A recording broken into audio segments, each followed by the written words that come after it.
The following presentation is a gift from the team at Streamline Publishing, publishers of Fine Art Connoisseur, Plein Air Magazine, and weekly newsletters Fine Art Today, Realism Today, Plein Air Today, and American Watercolor, and events, the Plein Air Convention and the Figurative Art Convention. We offer over 400 different art instruction tutorials and ultra high-quality video by the world's leading artists.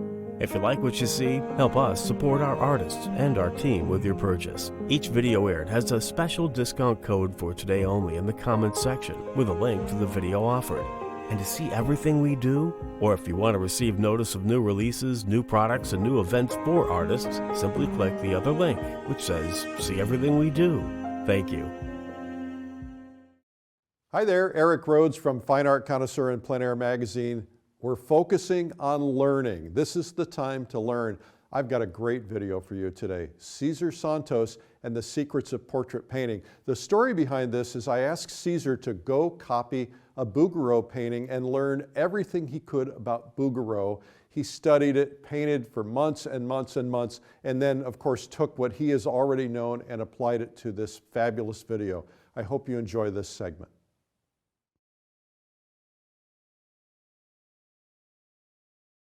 Hi, we're back on day 2. Yesterday we did the drawing, we went to the dead coloring stage, but now before I get started on my first painting, my second day layers, I'm gonna go over an article that was written by Lindsay Harkness. It's called "When Seeing Isn't Necessarily Believing." And I think this is important. It was written a few years back. And I think this is very important because we think that we can see stuff, but we're not made to see as painters. And in this article, it's interesting because there were scientific elements involved in this article. It's not just artistic, so that's why I think it's important. And what they did a study, and they measured the light from the sun, the brightest, which is the sunlight, to the darkest, from deep in a cave at night. In nature, they counted the intensity steps levels, like a grayscale of light in nature, and they counted 10 billion intensity steps from that darkness inside the cave at night to the brightest of the sun. And they measured, comparing the eye of the human, how many steps we can judge as humans. And when they measured the existing range in nature to our visual range, they found that we can only discriminate 1,000 intensity steps in those 10 billion. So if you think about it, we're practically blind. And how our biology can make that mistake. But the thing is that nature solves it really in a very interesting way. What it does is that every time you encounter a field of vision and you focus your eye in some place, that those 1,000 steps divide themselves in that field of vision. And then you adjust them, so then you can see darker stuff and lighter stuff around your focal point. For instance, if you're late in the evening and you're walking outside, the sun is everything is getting dark, and you look inside a house, inside a window, everything looks like just a white thing inside. But outside, you're actually walking, you can see the ground, you can see some leaves, you can see maybe an animal, because your 1,000 steps gradation is divided in that field of vision. Now, inside the house, you couldn't see details, you just see a white square in the window. But the people inside the house are adapting their 1,000 steps to their environment. That means that they can see details in the, on the table, on the plate, a ceramic plate with a highlight on it, and all those things, you're capable of seeing just because you're dividing that 1,000 steps that you have in that field of vision. What I mean by this is, if you're painting and you don't know this and you don't have control of this, when you're painting and you look at the model and you focus, let's say, on the hair, you look at the hair, it's dark hair. We can see, if you focus directly on the hair, you will see highlights. You can see a lot of highlights, a lot of details. But as a painter, you cannot be painting that like that, because if you look at the background and you see highlights, darker lights, then you look at the hair, look at that, then you look at the shadow, see all these variations, and your range of color is not 1,000 steps like we have in nature. So they're much more limited. So if you don't group them together, if you don't know this, your painting is gonna be light and dark all over the place. And that is when you don't see that dignity, that elegance in a lot of painters that don't control these values. So as an artist, you have to say, okay, I know this is a biological problem that we have, that we tend to look at an area and see lights and darks everywhere, even if it's a black cloth or a white cloth. So for that reason, you have to force yourself to simplify those values and group them together, especially at the beginning. That's what I did in the last painting session. I said, okay, the background is gonna be one value, the hair, one value, the light of the face, one value. And that means that I'm forcing myself, I'm tricking my innate tendency to see all these variations. When I'm painting, someone passed by, they see the forehead as being only one value, and they say, no, but I see all these little things, and the birthmark, and the little pink on the side, and the little green. Yes, I know, we see that, but because of that factor, we have to force ourselves to be very, to simplify all these values. So I think that's very important, and let's keep it in mind throughout the whole painting process, but that was especially important for this stage that we just completed, okay?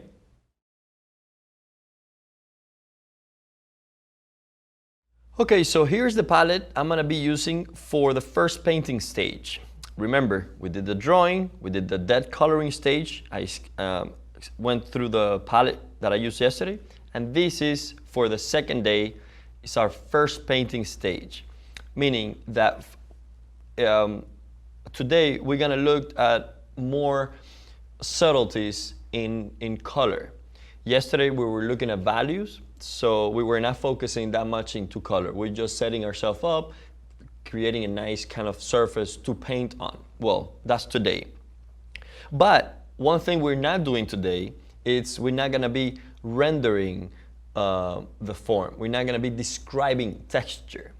We're just gonna be finding volume, drawing, and the right color. So it's pretty much gonna be a mosaic effect, kind of just like patches of colors that describe the whole, the head of the whole painting.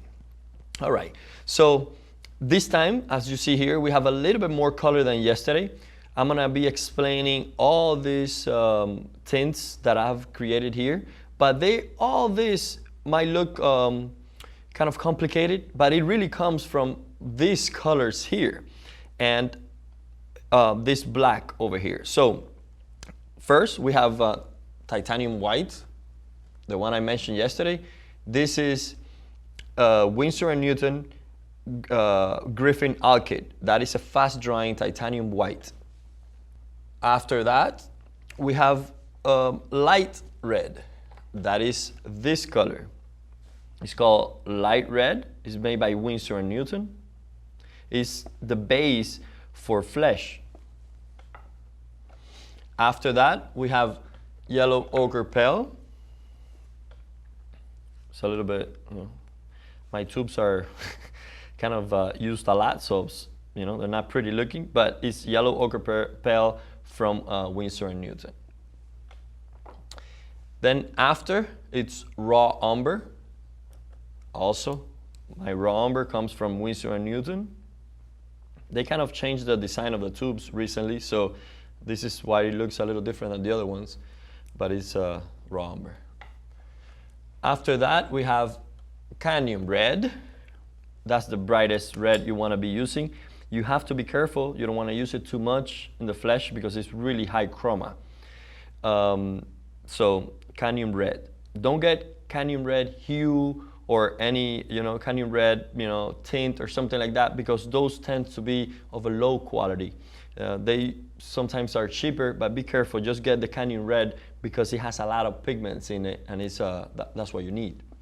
Now, the way I select brands It's first because that's how I learned at the Angel Academy. So I kind of get used to what you learn to do. But also, for instance, I don't have an example here, but if you have, some people like the cadmium red from Old Holland, for instance, which is more expensive than this brand. But not always the price tells you about the quality or the, the best choice to choose a color. For instance, this red, if I ask you where will you need this type of bright red? In the shadows or more in the lights? You probably say in the lights. Well, that's correct. In the lights, because it's a very bright color, bright red, so it's most useful in the lights. So what do you want the red to do? To be a lighter value. So this red, for what it is a lighter value than the Old Holland cadmium red, which comes a little darker. And maybe it has more pigments in it, maybe it's better quality, but just because it's darker, it's not serving me what I need it for. That's how I choose. Like if I need a yellow, also yellow is something we use in the lights. So if it comes out of the tube in a lighter version, then I tend to pick that one. Our next color, it's ultramarine blue. This comes from Old Holland, makes this tube. So I rather use this ultramarine from Old Holland because it has a lot more pigmentation in it. It's more, stronger. So that is that color. And then the green I use is Terra Verde. So this green is this color over here. Following that, I have Mars Brown. Now Mars Brown, it's from Old Holland.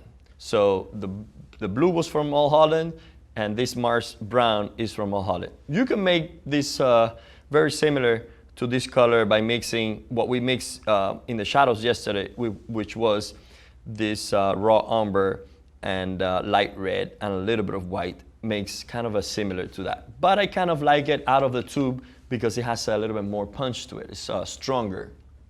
Plus it's there, I don't have to mix it. After that Mars Brown, I have Indian Red, also from Winsor & Newton.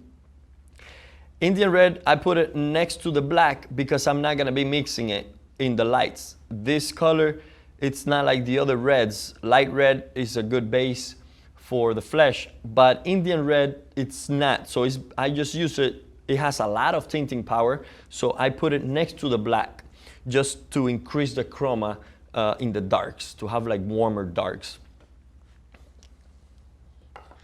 And lastly, we have Ivory Black. Ivory Black is the same as my titanium white. It comes from Winsor & Newton. It's a Griffin alkyd, and it's a fast-drying ivory black because normally whites and blacks are pretty slow dryers, especially ivory black. So I want to make sure it dries fast today too because I'm going to do this demo in 3 consecutive days. I cannot afford to come here and have a wet surface. Now, as you can see here, I have shown you the colors that I'll be using for the flesh. Now the blue and the green I won't use. I just put them here because I realized that the hair piece that I'm painting has different colors. So I just have them. I have these 2 colors there to kind of reference to that and do that part. But mostly I'm just gonna be using from the white here to the red and a little bit of the darks here, the black and the Indian red, but not these 2 colors, okay? So all the mixtures here are gonna be out of the same thing we said yesterday. White, if you're mixing a light color, it's better if you bring the white first. Some people know that the mixture is, let's say, light red and white, and you start getting light red and then getting white. No, be organized about it. Bring white first because it's lighter, and then add to that white color until you get what you want. That way you don't have a bunch of color that you're not going to be using. So in this case, I put the white, light red, and a little bit of yellow. Mix it up to a nice flesh. And just observe your flesh or the model's flesh, you know. Look at your hands and see how close it is to it, you know, study it. We do that with still lifes. You kind of go up and match the color. You can do that with flesh. The thing is that with flesh, we're not a mannequin. It's not one color that you can mix for that. It's a bunch of different hues and temperatures playing together. But that's why we have a variation here of tints. And tint is just a term. I mean, you can look it up. But tint is a term to have white introduced into a color. So it tints it down. It's different than a shade, which is more adding black to a color. Okay, so all this, if you see, the important thing is that you control the chroma. The lightest thing has higher chroma, and as I go down in value, I lower a little bit the chroma, lower until I have like pretty much kind of a gray towards the end. So I decided to do these 5 mixtures here, and this will go from the lights kind of to the darkest halftones. Remember, my shadow, it's over here, and that was made from raw umber, light red, and a little bit of white. That was my base for my shadows. Now here, I have pre-mixed also some tints, a little bit darker, just to be, remember, you want to have the play between the high chromas and the cool and the low chromas around it. I decided to have a base of flesh. This color was made also, same, white, adding light red to it, and a little bit of yellow to a little bit darker value than this. You see? The only difference is that here, this color is lower chroma than this, so it works for my scaling down. But that would work just if it was a mannequin or something beige. But since it's flesh, I want to have kind of like a higher chroma and a little bit darker than this, just to see a variation and see where I can put it. I have a cool color next to it, a little bit darker, but not so much, but just very much cooler. Like the difference between value is not as much as the difference in hue. This you say is more like a greenish, like a gray, and this is more like an orangey color, pink. And then I have a darker, higher chroma again, kind of like if this was 1 in color, in hue, then this color has same base, white, light red, and instead of adding this yellow, which is light, I use another type of yellow, which is raw umber. We went through it yesterday. It's in the yellow family because if it is mixed with the blue, it makes a greenish color. So then I add raw umber to it to darken it and have it higher chroma. Then I have a version of that. You see these two here? It's kind of like, if this is, this to this is as this to that, meaning high chroma, value number 3. I'm going to explain the values now since I'm talking about it. For instance,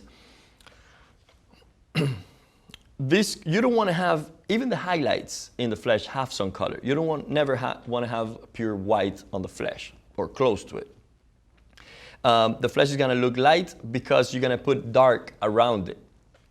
So if you look at the scale, let me put it like this. If you look at the scale here, we can see that this starts from a kind of like a number 4, then 5, 6. You don't want to use the black because the black is all the way over here. So you want to keep it in the range between 7 and 4, 7 and 3 kind of range, okay? And if you see the variation of values in this second section of pre-mixed colors, that is a little bit more close together, closer family. So we see, let's say this one is a value 4. You see, if we put, and the value scale I'm using goes from 1, pure white, to 9. From 1 to 9, which is black. I choose 9 and not 10. Why? Because I can get a middle tone, which is exactly in the middle. So we have 1, 2, 3, 4 to this side, and 1, 2, 3, 4 to that side. So I know that 5 will be my exact middle value there. Okay, so when I get close to my tints, I see the 5 is a little darker. Maybe shadow is, I'm gonna put it like this. So I can see the 5 is a little darker than this tint over here, and 4 is a little bit closer. You see, 3 is a little bit lighter, so 4. Then when we go to the second one, it's just 5. So this, the jump from here to here is one value range difference. Then here you can see that it's light, so that's a number 6. You see what I'm saying? So this color is a number 6 and it's a high chroma, and the first color is a number 4 and it's higher chroma. So these two go to their versions of grays. So from here to here and from here to here, we can see that we went from a 6 to a 7 there. See? Then I have mixed one just before the shadow. Just this color is just gonna be used right towards the edge between the shadow and the darkest lights, okay? Now, these pinks that I have here, I've created a version of this pinker for, like, you know, around the face and the nose, places that I see as warmer. They have more blood in them, so they become pinker.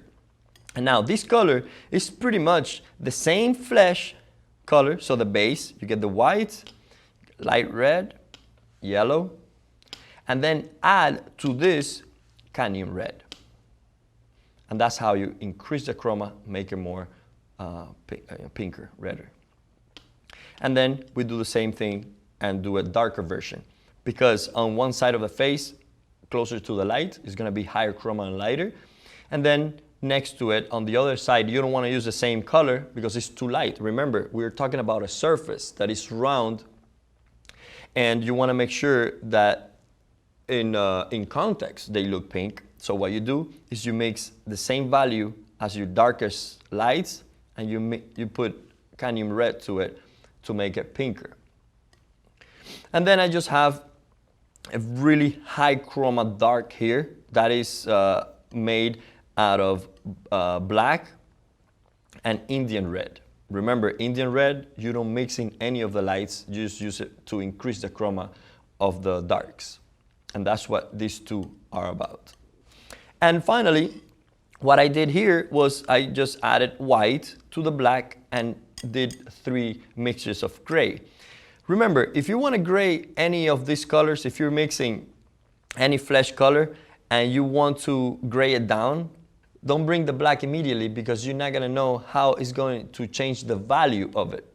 So make sure you pre-mix a gray, the same value that you needed, and you add it into it, okay? It's pretty much common sense. None of this is like, you know, rocket science, really. And the medium I'm using for this stage, for the first painting stage, has more oil. Of course, yesterday we didn't use oil at all, other than the oil that comes in the tubes with the paint. But today, I need a little bit more substance in the medium, and I'm using cold pressed linseed oil with a little bit of turpentine.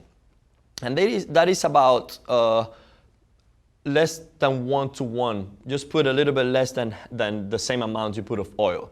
I really don't measure exactly. I just know that, you know, if I put 1 amount of linseed oil, I put a little bit less of that same amount of turpentine into it, okay? And you have noticed that I have a palette that I hold. I'd rather have a palette to carry with me, because I've tried painting from a table and it feels detached to me when I go reach to get the colors. And this way I can have my colors with me. I can look at them in different lighting conditions just by moving around and shifting it. And plus I feel more connected to it when I'm grabbing it and putting it on my canvas. And plus it looks sexy. So let's get to painting. This is gonna be the first painting stage. Okay, so the first thing we do now, we have set the model. I'm looking at my painting. My paint is totally dry. So that's good.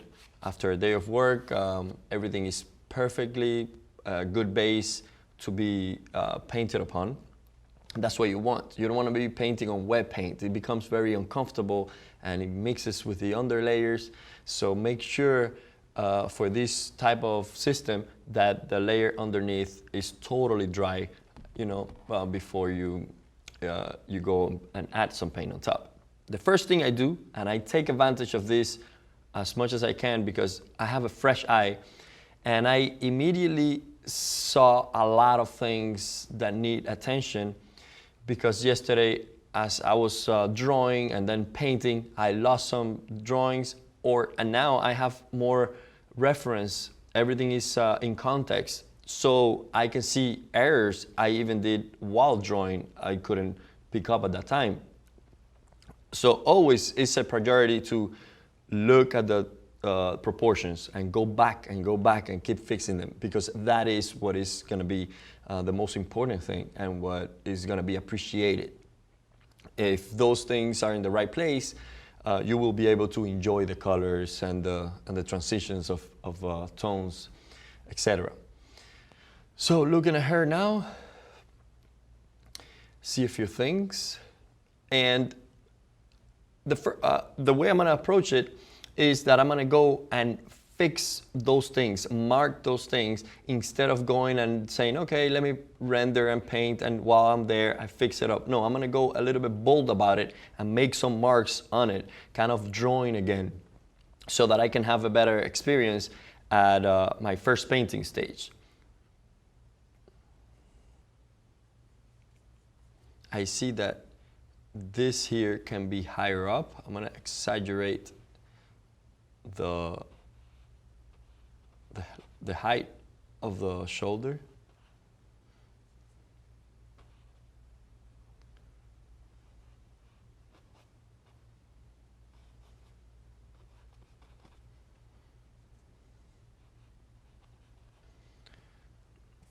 And of course, with that comes adjusting the height of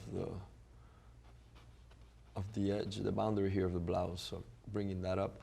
And that will give me a better gesture, because if this is too much the same level, it's kind of boring. You want to make a little bit of a twist, a symmetry there, so it becomes more interesting.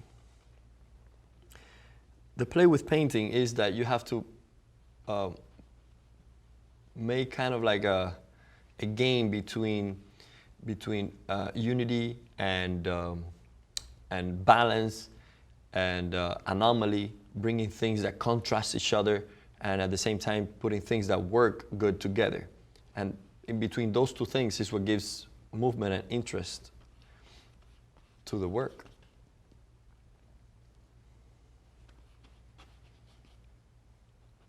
And I kind of can come back and perfect it later, but for now I just want it, before I forget, if I see it, I just mark it.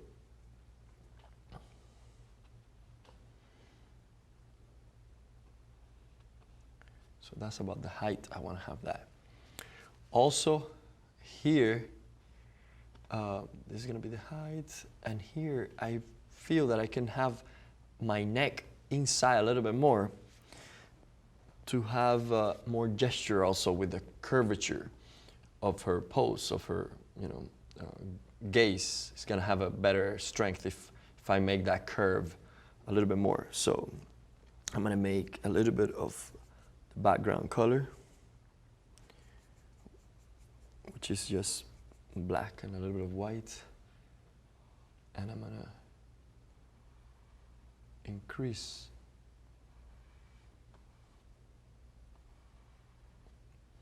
the gesture there.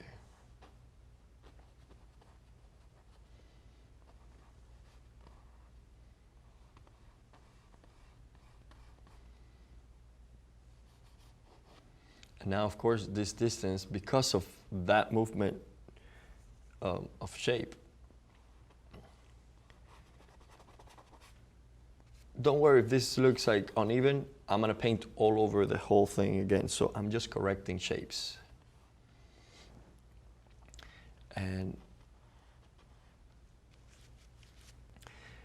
And then I'm gonna move the blouse inside.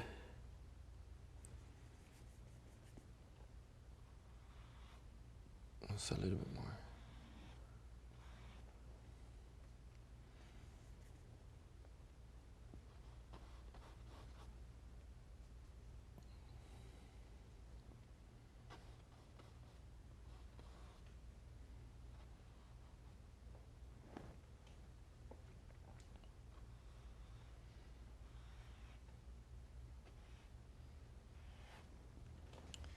Okay, so we have kind of attended to those differences there. I also see, and I get a smaller brush for this because it's a smaller change, the ears. Now aligning them and seeing them a little bit more, I can raise them up a tiny bit.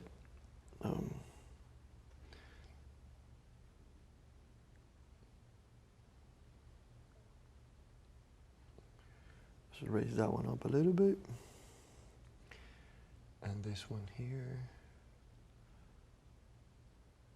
And remember, every time you see something that needs change, if you fix it up, that causes something else to shift because everything was kind of working together as it was. So if you want to improve upon it, and I do that, now the ear has become shorter from the bottom, but then it's shorter. So you make sure you add to the top of it. So everything you move at this point will have an effect on the things around it. But that's fine.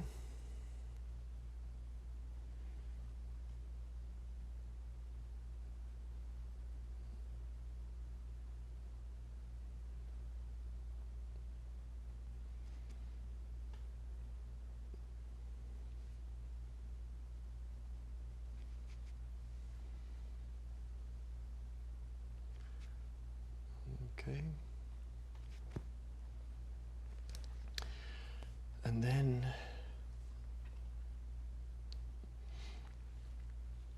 I realize also that the jaw can go down a bit more. So I'm gonna have the bottom of the head move down a little bit. Maybe around here.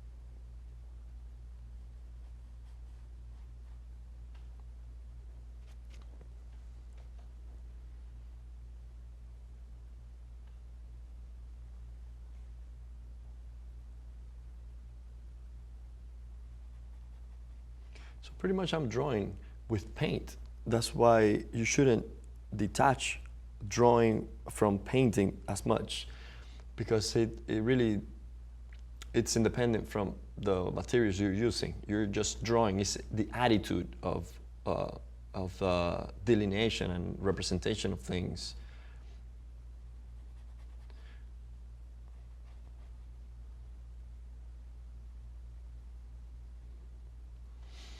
Okay, so now I know that that's going to be the bottom of my head there.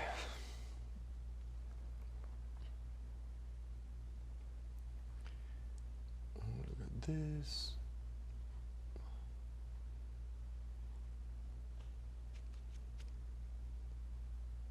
The mouth, I want to move a little bit that way. Now, if this will be the center of the head, going like that, I feel that this section of the mouth should be shorter than this just because of perspective.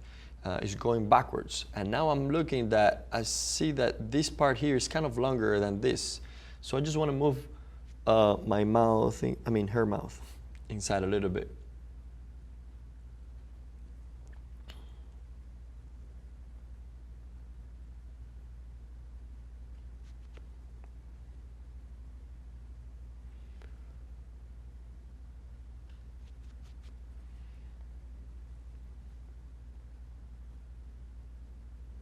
Okay, so that we took away from that. Let's add a little bit more to this side.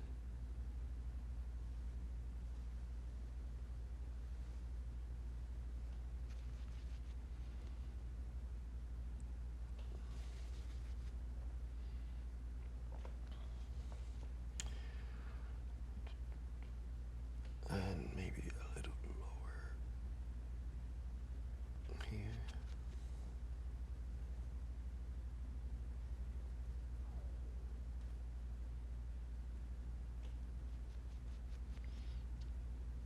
And that also changed how the center was. So we have to move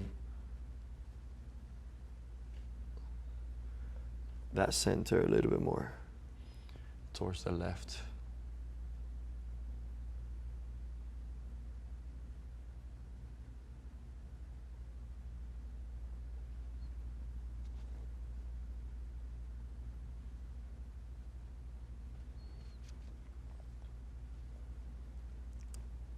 So basically, with first painting, you want to get more the resemblance of the cedar, and after you get that, you add more information to it. It's building up on top of what you did yesterday. And if you see things that have changed in her that you kind of want to incorporate, that you liked it better design-wise than the previous day, add it, just change it up.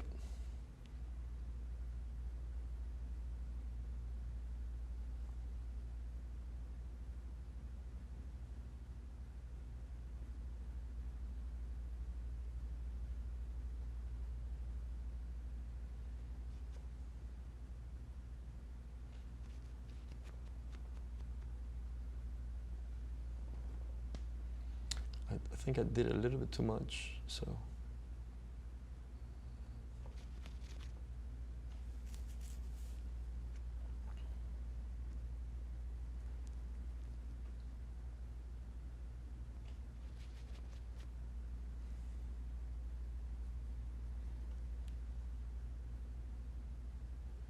You want to keep those edges of the lips soft. It'll make a very strong division there.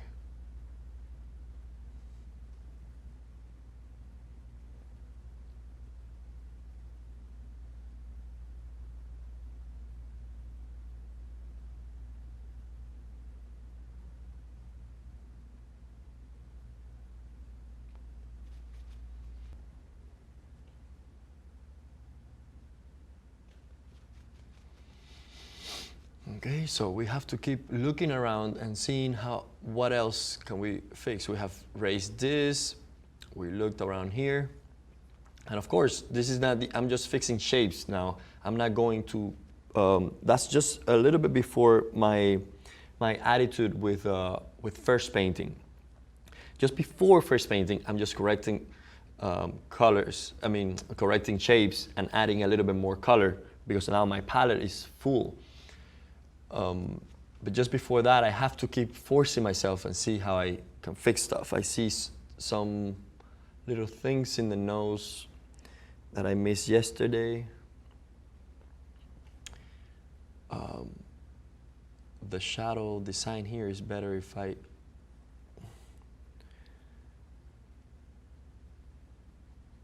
look at it closely.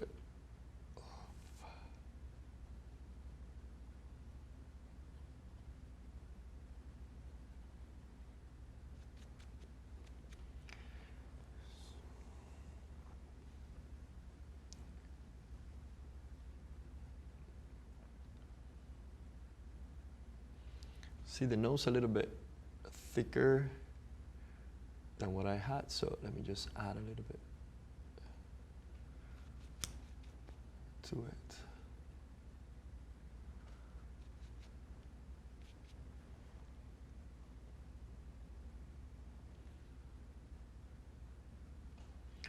Under the nose there, we see a lot of chroma there, so make sure you don't become timid about it. If you see places, small places with high chroma, put them, because those accents are going to give life to the painting. The whole face will be a play of high chroma versus low chroma, and sharpness versus softness. So the edges, some edges you want to crisp up a little bit, some edges you want it to be kind of lost, some colors you want to be gray, some colors you want to be up. You don't want to be in between those things where all the edges are kind of the same and all the colors are kind of the same, because you're going to lack that power, the punch.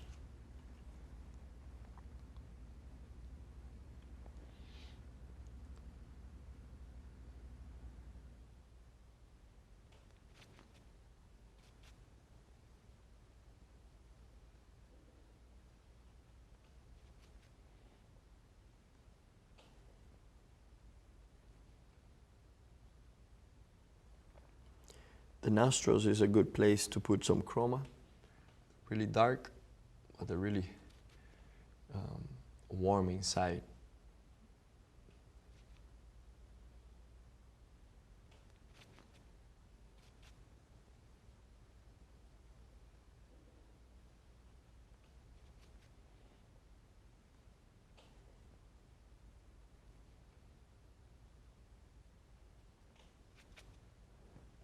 Okay.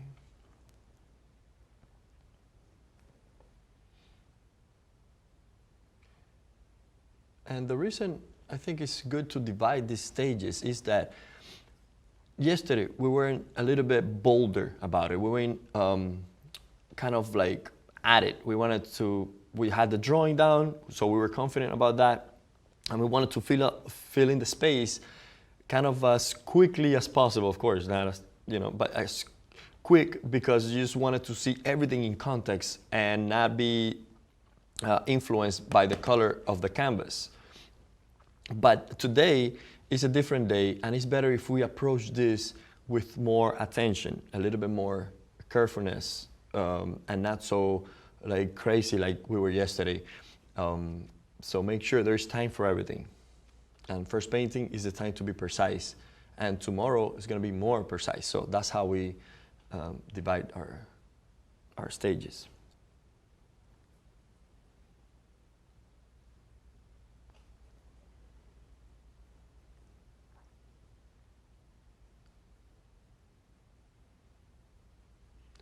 Okay, I'm happy with the shapes now for the nose. Let's look around. What else? Okay, I see the eyes. I was looking at it earlier.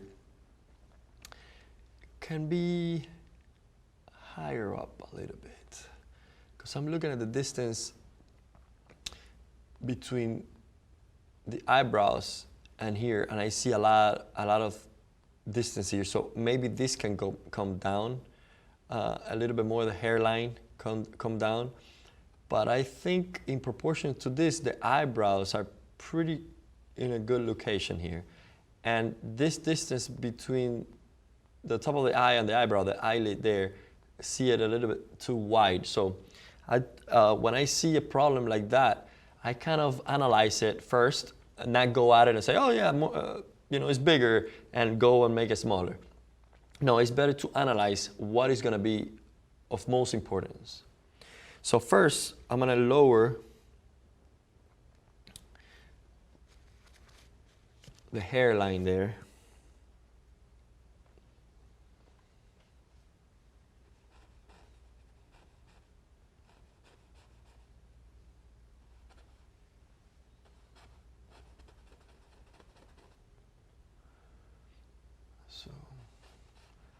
Of course, you first fix the shape, then attend to the edges.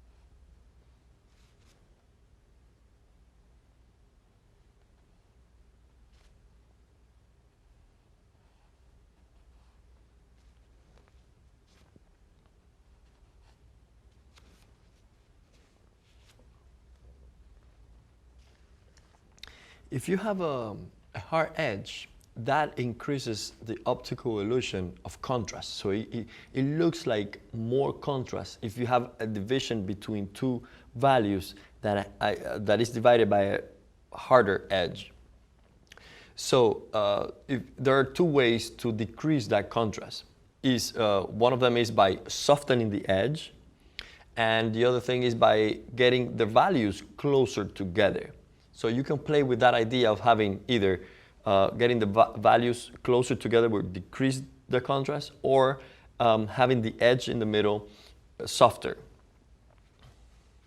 So the same way you can see it the opposite way. You can see two areas and say they look, if you want to increase the contrast, you can just sharpen the edge, and that would increase it, make the values look a little bit more exaggerated. The lighter will look lighter, the light will look lighter, and the dark will seem darker just because that edge is sharp.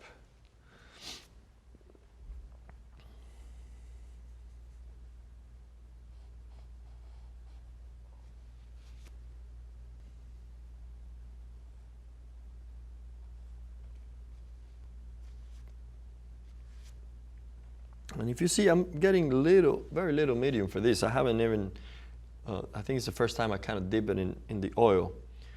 I don't need it yet. You only use the medium if you really need it. If you feel that something is uncomfortable about painting, you need it to be a little bit more, to run a little bit better, then you add it. But it's better if you stay away from mediums.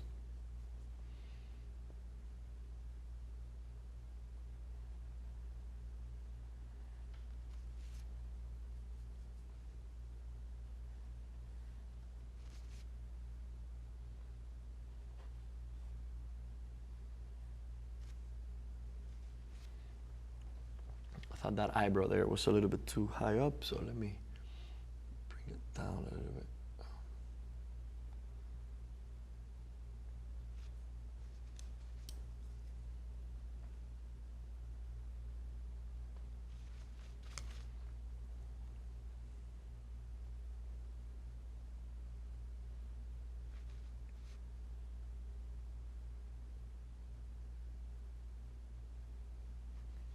Again, we see some variations there, but we don't want to get too caught up in doing little things like that yet. It's better to improve upon the bigger problems.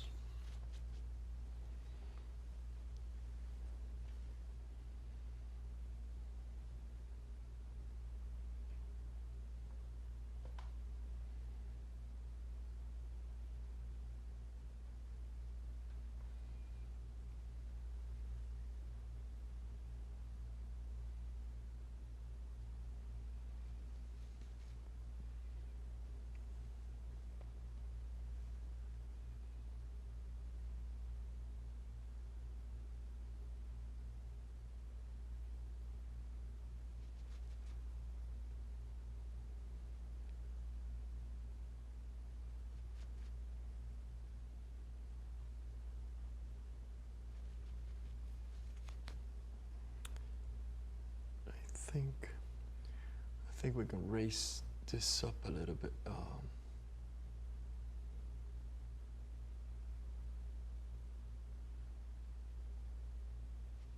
Might look weird at first because you see when you're changing the drawing, things look strange because they used to work together like that. But so you have to give it a second, work it around, and kind of fix it up.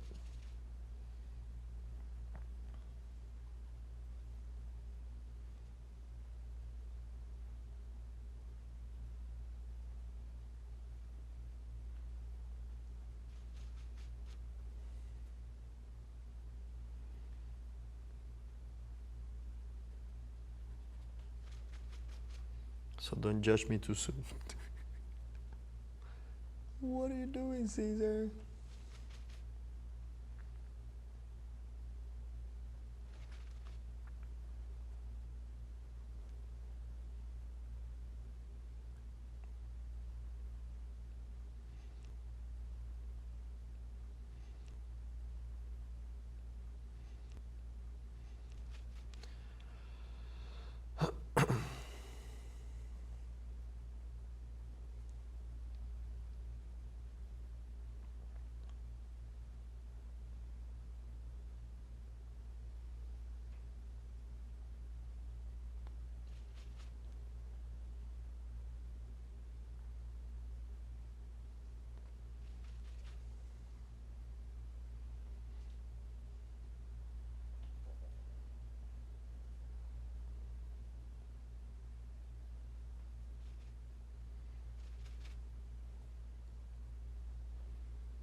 this area in the eyes is really warm. So I'm just fixing it with the closest color to the area I'm working on. So even though you're thinking of shapes, you still want to get something closer so it's not so different from what you need.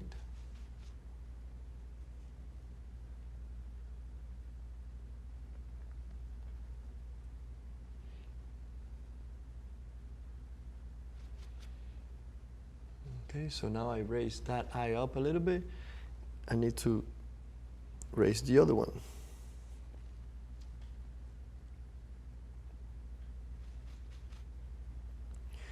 And don't forget the eyelids. The lower eyelid is always visible. Make sure it's visible where it is. And all the secrets really to painting is in front of you. There is nothing, how do you paint an eye? Well, look at the eye and study it and see the forms and the colors and the shift of hues and try to describe it. I know it's a little, it's difficult, but it's not a trick. It's not, I used to think before going to the Angel Academy that they're gonna show me this magic trick how to make eyes and flesh and stuff. But it's not like that. It's really, it's all based on principles. But all the secrets are really in front of you. Just pay attention to the model, and that's it.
I just want to put a little highlight there because I see it, but also it serves me to look at the values and the distance.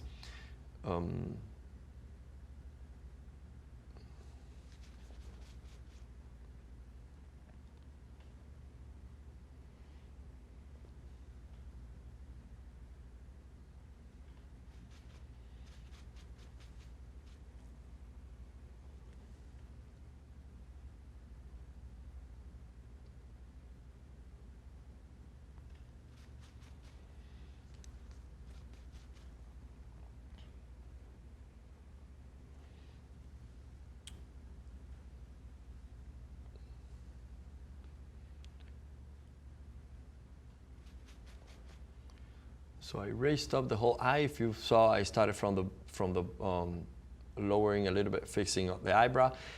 If I see a problem with the eye, and most of the time we have problems around that area because it's something people look at. When you look at someone, you look at straight in the eyes. So in paintings, it's a difficult area because it's the most judged area. So if I realized that there was something wrong with the eye that I had there, before going for it, and I explained it before, but let me say it again in a different way. Before going for it, it's better to fix around it, looked at the mouth, looked at the nose, then fixed the forehead a little bit, then the eyebrow. So you kind of like go around and get closer to the problem. But if you try fixing it from the beginning, you might make wrong decisions because you don't know that it was something else making it look bad. So first you want to go around it, then you say, okay, now I can fix it, and that's the most effective way to approach it, I think.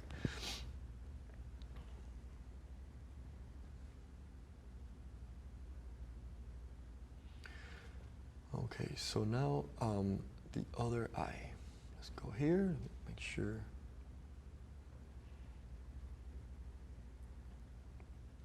And one of the reasons to have the pre-mixed colors is that I don't have to be thinking too much when I'm mixing now to fix that thing. Imagine, I'm already concerned about those problems of drawing problems and values and colors. Imagine if now after that I go and look at my palette and I have to make that color from scratch. It's just doing more problem for me to be dealing with. So it's better if I just kind of solve one problem, I have it in control, I have my instrument tuned to what I'm going to be working with, so then I can just focus in this, and that way we have a more pleasant experience.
So imagine if yesterday we put more details on all this stuff.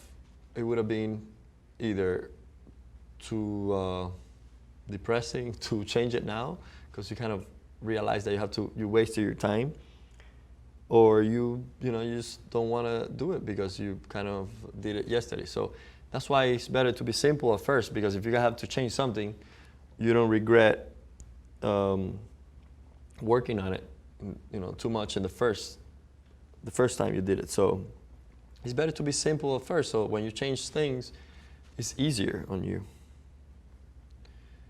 So now I'm not feeling bad for kind of moving this stuff around.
these little intricate shapes require a lot of attention and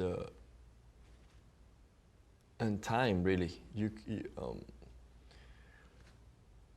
cannot afford to be simple and quick about it. You have to really study how everything moves around.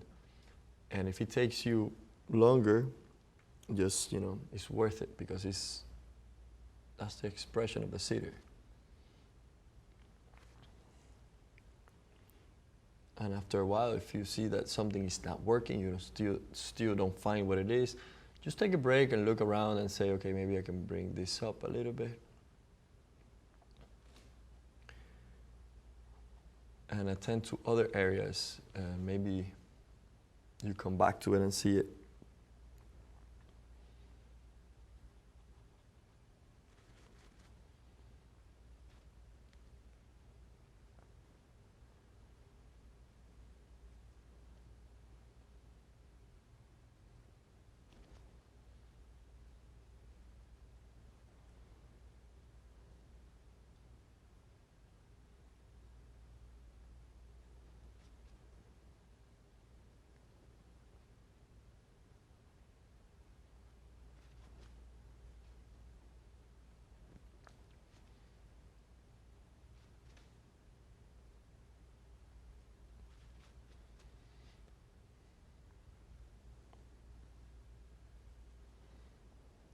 And at that scale, it's so small that with this brush you can easily make a mistake and move it around.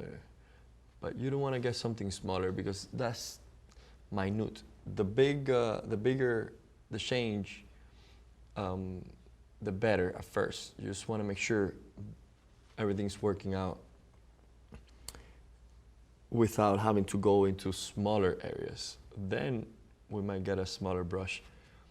But for now, they have to work just with this size brush.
Okay, so after I'm pretty happy with the quick drawings that I changed around here, but even to be more sure that those things are working, I'm gonna think now more of color, and I'm gonna add more precise values and colors to this, to the eyes, just to make sure. No, they're fine.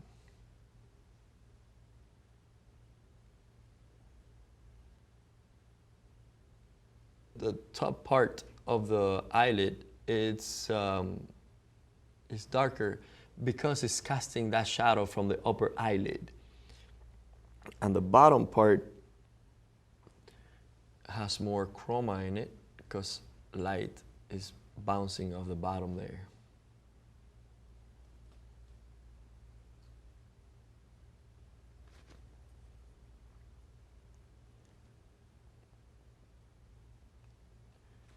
And in first painting, all you need is the simple impression with the correct value, shape, and color, but not so much rendering. So tomorrow I'm gonna be more precise about that, but for now, I'm gonna do it in a more simple way.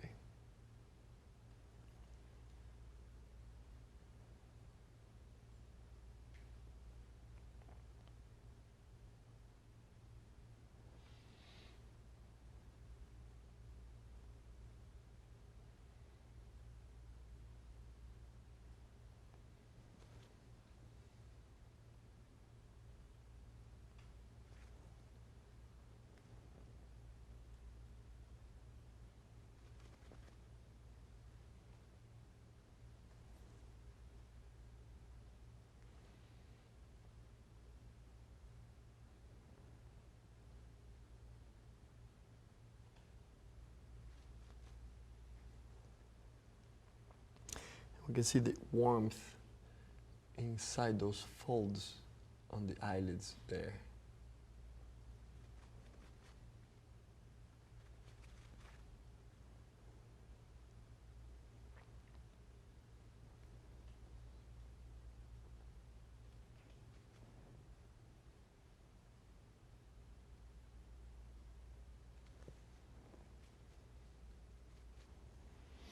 And the same thing that happened to that, the white of the eye has to be darker on top and grayer because it's casting that shadow from the upper eyelid. And towards the center, it becomes a little bit more higher chroma.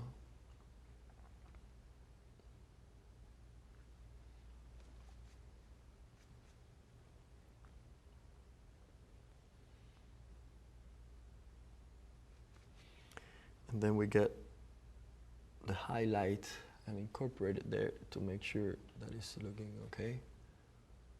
And then one here.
Okay, so we go back and I see that this is a little darker here, so I go ahead and put it. That's the eyebrow in shadow there, under the bone of the eye socket there, so it's kind of curving in and casting a shadow.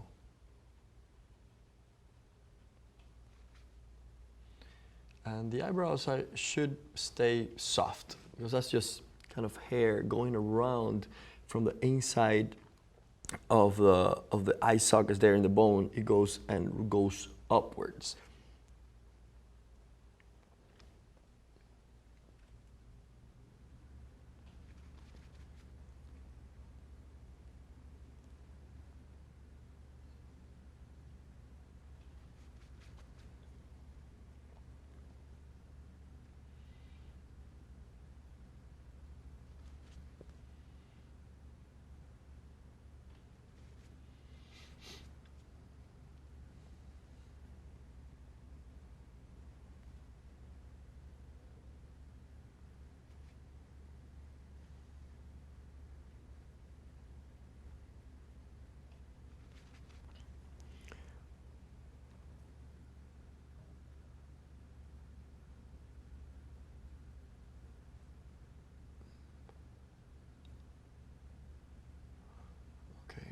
So we go back to this eye, making sure also that have better colors.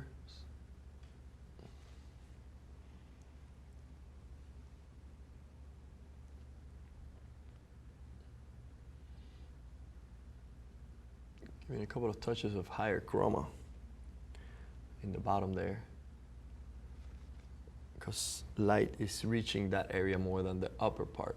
So up here is darker, and down here is just lighter and more chromatic.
And all I'm doing here is setting myself up for a better experience of painting tomorrow.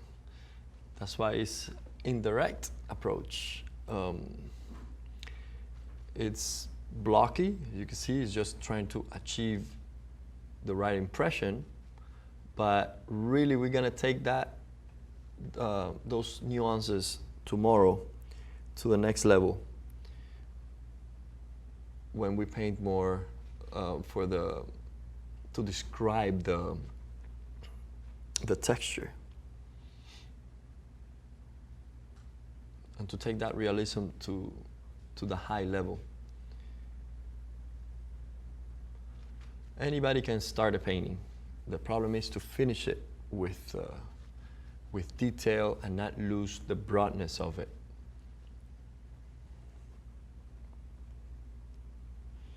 That's why I think you should practice taking paintings to a high level of finish, even if it's not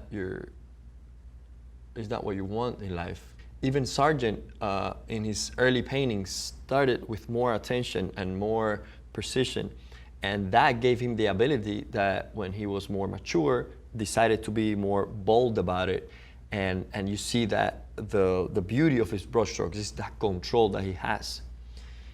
It's not clumsiness or being aggressive or crazy about it. It's actually done with a lot of precision. I wanted to mention that the professional artist is always a student, but as a more mature artist, you're not only a student. So you study things with a purpose, rather than when you're just going to school, you're absorbing everything and everything is being taught to you. It's important and it's new.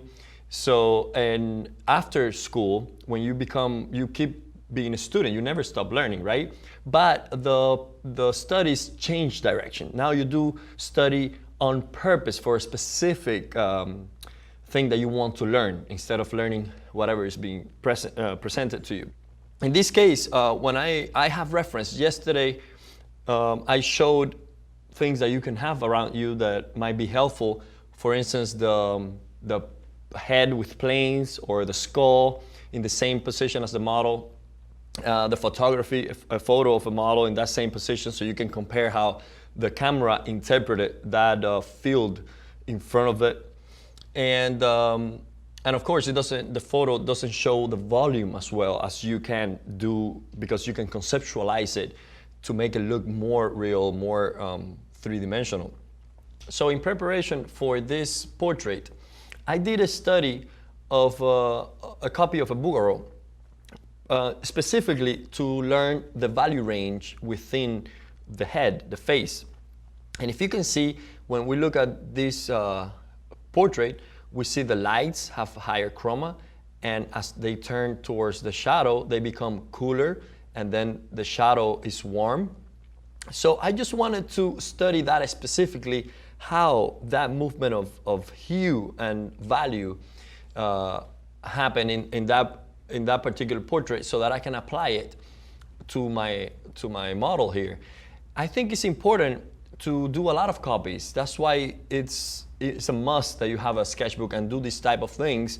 I mean, you can do it without a sketchbook too, but copying masterworks is a must if you want to get good, because this will be the bridge between the paintings in the museum and your own work and your studio. If I take my sketchbook around and I go up to the real painting in the museum and compare it, and it's pretty good, then I can just compare it in my studio to my painting, and I can relate then my painting to the master paintings at the museum. So that's why it's kind of like a bridge, a communication between these works from the past. So in this case, if you see in context, these colors compared to the white here are very dark.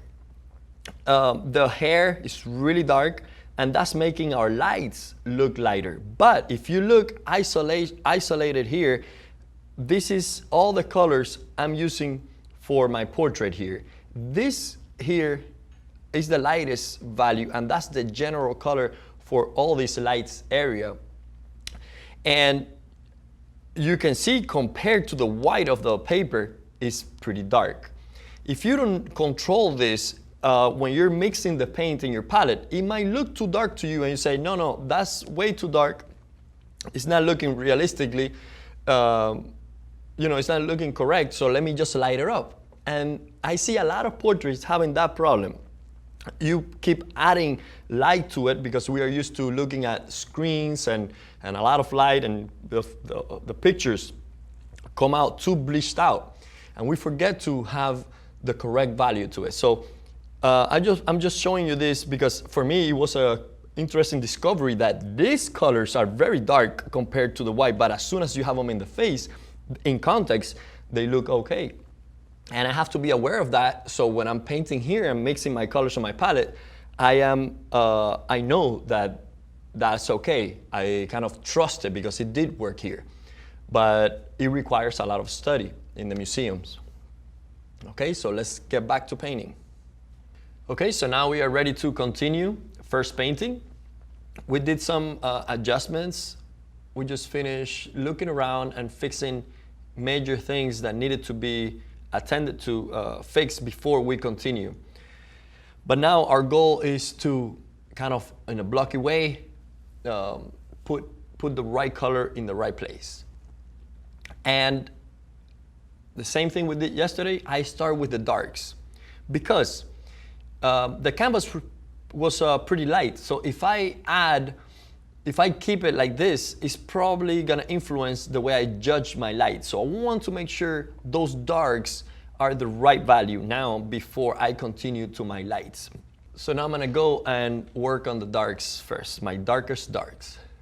And if you can see the model, the darkest areas are the shadow of the hair. It's important that when you look at what you're gonna paint, your model, you find the lightest place and the darkest place first. So you know that range, that's gonna be your limit, and then you're working between those extreme values. Getting a little bit of the cold press linseed oil.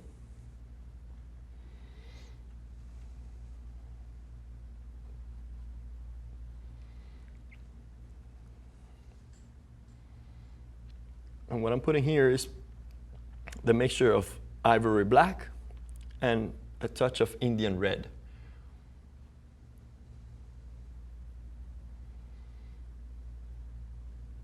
And you can see how darker it is compared to what I had. So if I wouldn't have done the darks first, I probably misjudged the lights.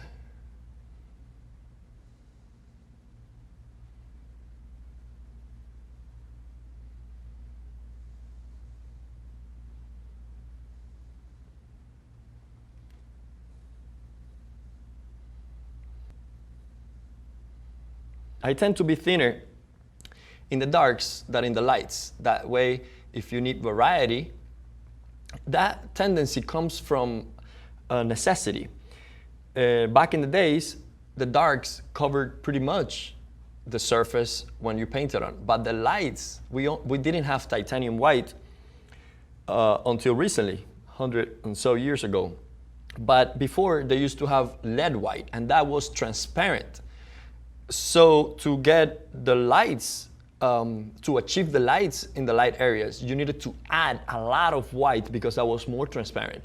So out of a practical reason, the lights became more within pastels, and then the shadows didn't need to have as much of a body to them because they can cover pretty good the area. So, but now we realize that it looks good too, to have a difference in strength and in volume. So we kind of do that. Even though with titanium white, you can be pretty thin in the lights and achieve the light that you need, but it still looks good to having pastels in the lights and transparencies in the darks.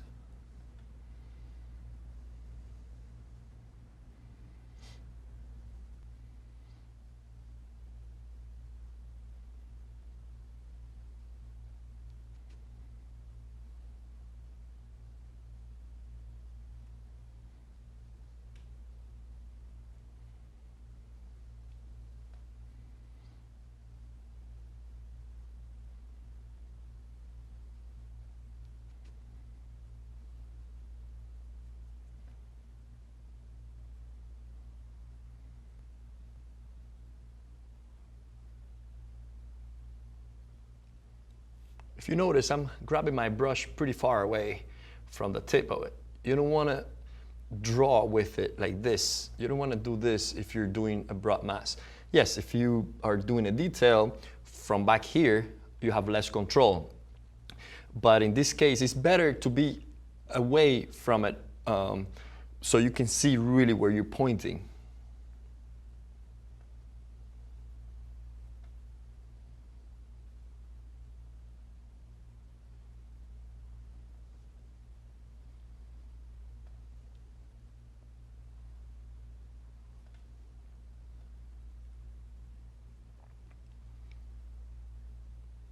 Before we had a general value for the hair, complete mass of the hair, but now we become more specific about the value. So within that darkness, now we're gonna make some variations in the darks. Now is the time to do it. If we would have done it yesterday, right after the drawing, 99% of the time, or 100% of the time, you're gonna have it wrong because it's just impossible to judge.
I'm running out of this mixture here. So let me go and get, if you can see, this is my pre-mix. I call it dark shade. And that is this mixture between the ivory black and Indian red. And just so you can know how I got to that, I get ivory black, Indian red, just a touch, and add it. And it's the same color.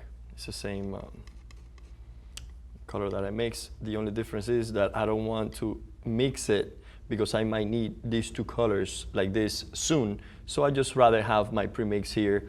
That way I don't use these two colors because I want to use that ivory black for the background and everything. So that's why I just brought, instead of mixing it, I got the premix tube.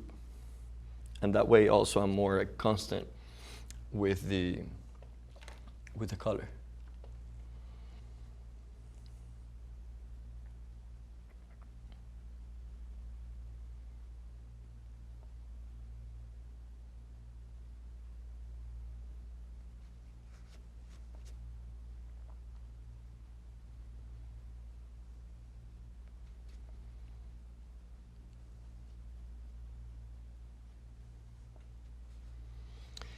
And I see now that this is always going to change in shape, but for the composition, I feel that if this is going around, I'm creating a spiral around her by having the hair piece pointing that way, and then that throws your eye to come around the painting, and when you find this place, it directs you to kind of go up again and enjoy her face. So I decided to do that instead of looking how it is now and having it more pointing down. It would have like an exit point from there. So I analyze it, I look at it, and my thinking process is, no, I like it like this because it goes like that. It throws me back up with the line of the neck and then again with the hair piece. So these are decisions that you have to make as an artist when you're painting to make it more interesting. That engages the viewer, and then they might like your painting more than another one next to it in an exhibition or something, and they don't know why. They say, I don't know why, but I love your portrait, it's alive. And those are little things that you decide that makes it more intriguing and interesting to the eye.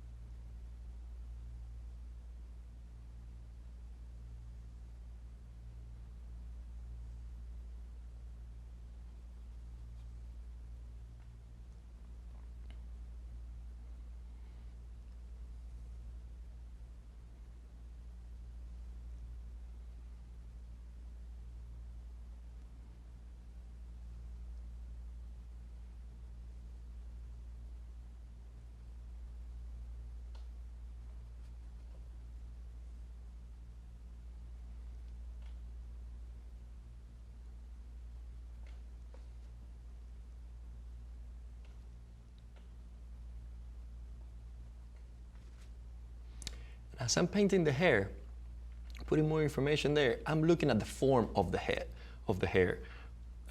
This part is darker because it folds inside. There's a mass of the hair here. So it goes outside then inside. So this is darker where it meets the forehead there because it goes around. So make sure that when you're painting that, you don't say it's hair, let me make it dark, and highlights. Make sure you first understand the form before you decide where to put the lights and the darks.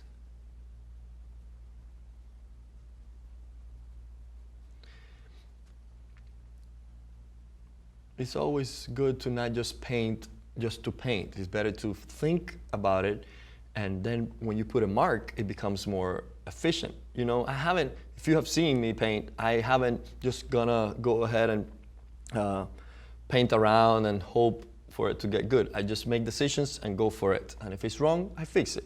So it's just a kind of problem-solving attitude instead of saying, I'm gonna be painting today, and just going for it.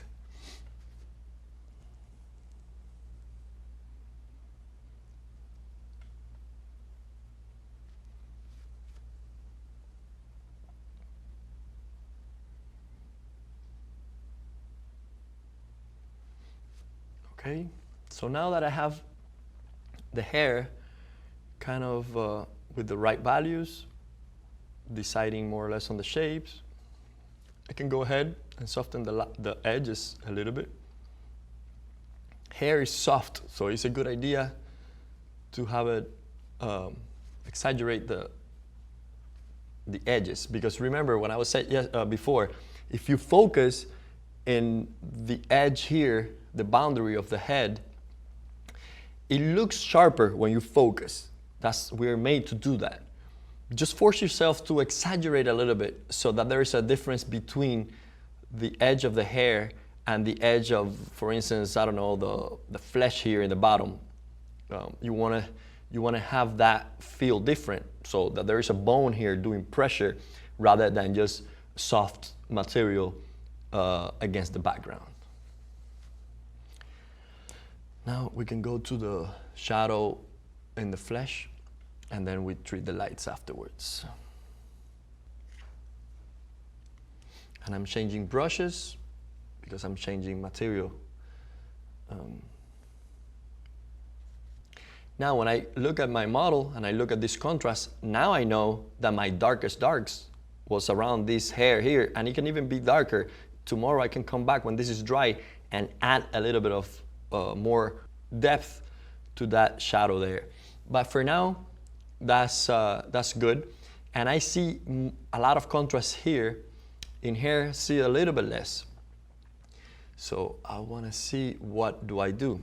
I can soften the edge and keep this the same value, or I can darken this a little bit. And I think I can go ahead and get a little bit of my shadow.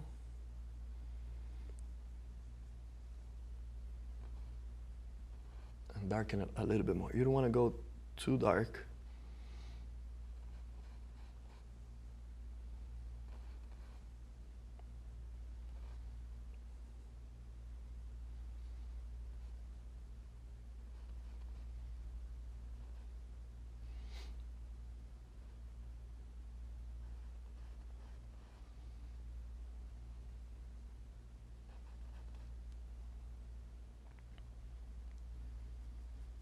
Bringing some raw umber next to my shadow here, so in case I need to darken it, I just have it here.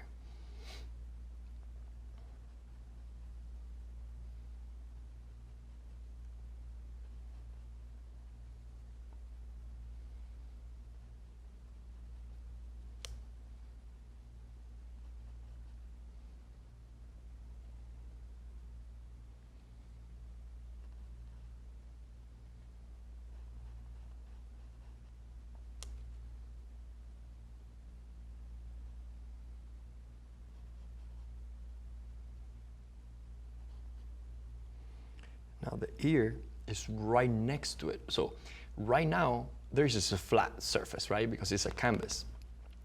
And the ear, since I put this dark here, it's in between the darkest piece here in the hair and my shadow. So how do I make it so that it looks to the viewer as if the ear is back a couple of inches back towards the hair there? So that, and also warmer. Normally warm colors tend to come forward and cool recede.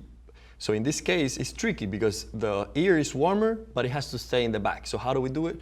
We close the values so that it looks darker than how we see it. And that way, and by softening the edge, we also make it appear further. Remember, things further from us tend to be softer. If you look at a landscape, things that are close to you, they look more contrasty and sharper. Things in the back, look fuzzy and soft. The same idea here, the same principles. If you want the ear to recede, make sure you do it softer. If you focus on the ear in nature, it will look sharp because there is a division there. So just make sure you exaggerate it to a good level that it recedes. It's good to have this, the right side of the painting dry, so you can put your pinky there. If you need control to paint on a small area, you want to have a nice support. I don't like using a maul stick because it's like in the way, you have to carry it. So I just put my pinky here and use it as a kind of support. But I guess you know, that's up to you to. Even when it's wet, I put my pinky there and then I just clean it up, but I end up having all these marks.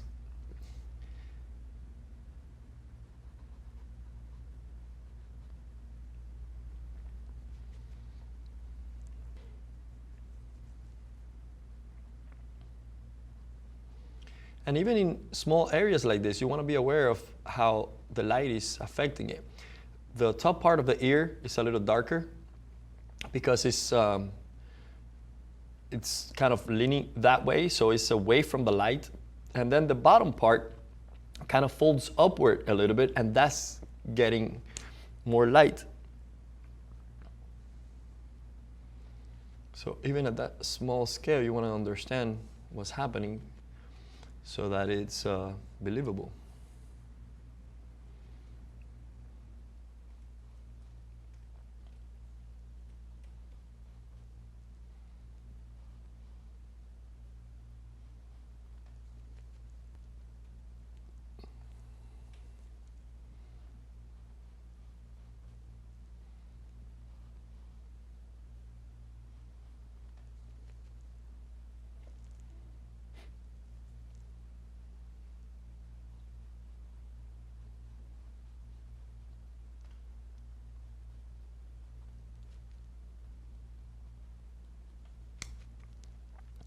A good way to soften an edge, you can do kind of like zigzag it around, so it goes in and out, blending both colors. And it's also a good idea to have both colors wet, so when you touch the edge, they kind of merge together. If you have an area that is dry, it's harder to do it because it's kind of glazing. If you pull a color into a dry area, it's going to have a different effect, because it's gonna spread it thinner, so it becomes warmer or cooler depending on the value. But it's a good idea to have both colors wet, so you can kind of have a better experience softening it.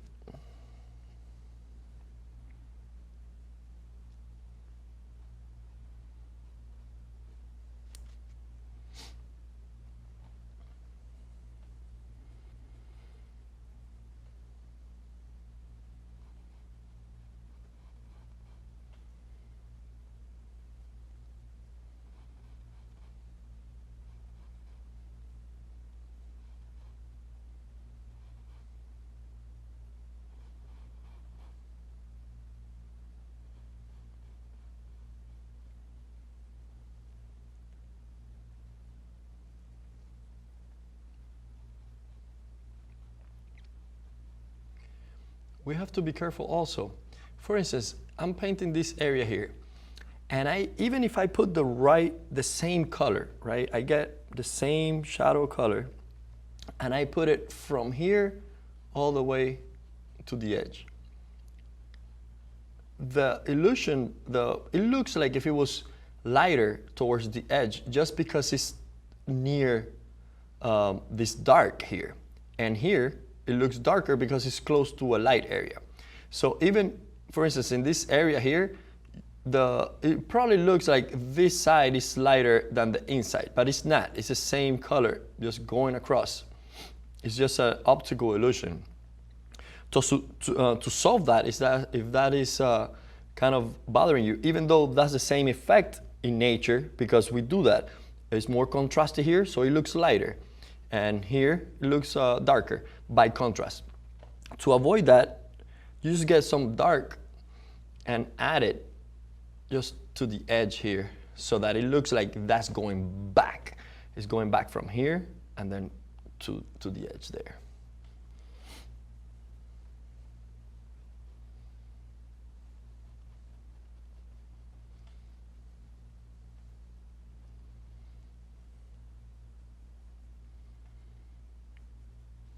And before you put any reflected light in the shadow, first have a clean note, one value, and then add it. Because if you put it from the beginning, it might look like you might exaggerate it.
I chose to paint on a smooth canvas because I like to have my brushstroke showing.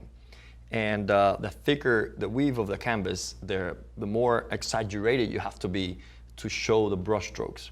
So it's up to you the type of canvas that you choose. I've painted in different types, and I find that for portraiture and for fine detail, it's just better to have a smooth canvas, smooth surface to work on. But it's not about better or worse, it's just personal choice.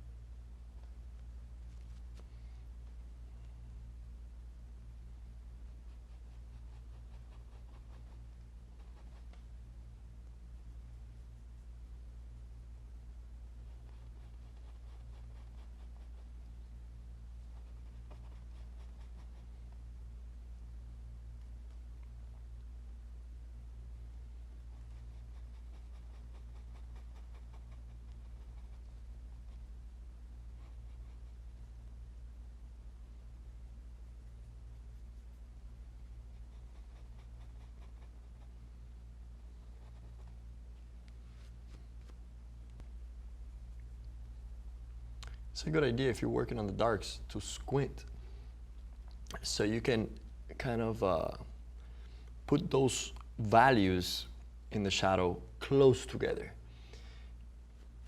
even knowing that they become more contrasty when you focus on them. Even if you have experience, they still trick you. So make sure you use stuff like squinting or the black mirror to compress, group together those dark areas.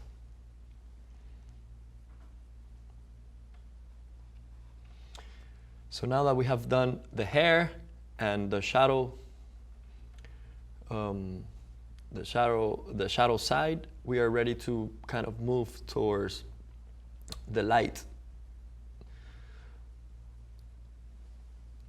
I'm looking at the range here.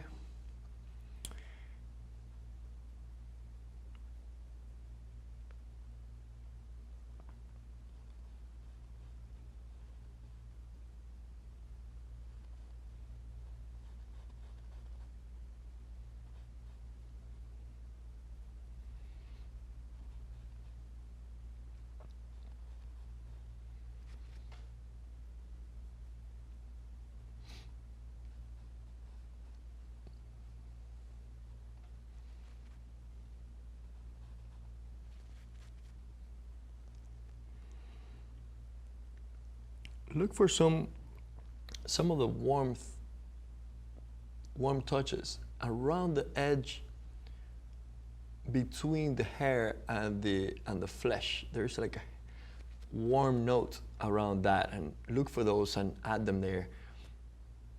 They kind of make it look more alive when you do them.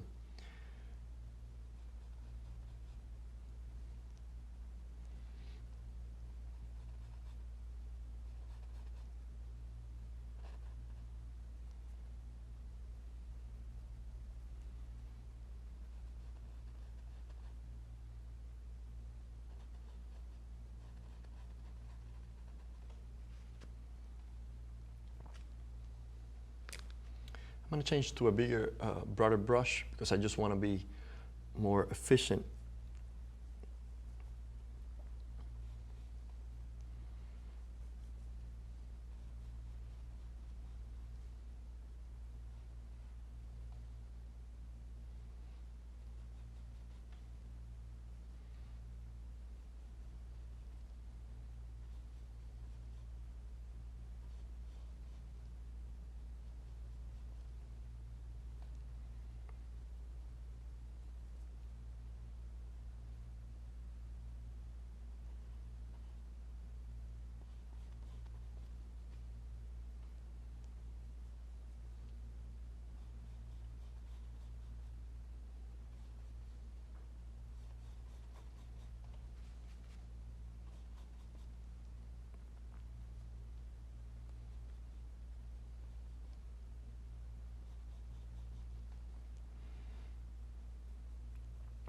Adding some cool, getting from gray here, mixing it up.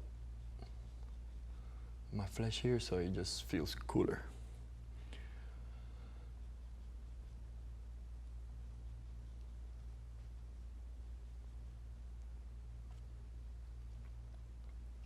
So the forehead is just transitioning towards the dark, losing chroma before it hits a little bit of the shadow here. And the same happens to that area. We are using a type of lighting that is called crest lighting, meaning that the lighting is facing us, is hitting kind of like, not the center, it could be towards the center of the form or towards one side, but there is either rim light, which is the light that comes from the side. Most of the surface will be in shadow, but this is this light is the best light that shows the form because it's just facing you. The light is right in the middle of the form, and it's clear how it turns to each side. So, for instance, this side of the head is going to become darker, so that we have the illusion that the forehead is coming towards us, turning around.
As you can see, my handling of the paint is just very direct and opaque. I'm just trying to solve that problem of value and color.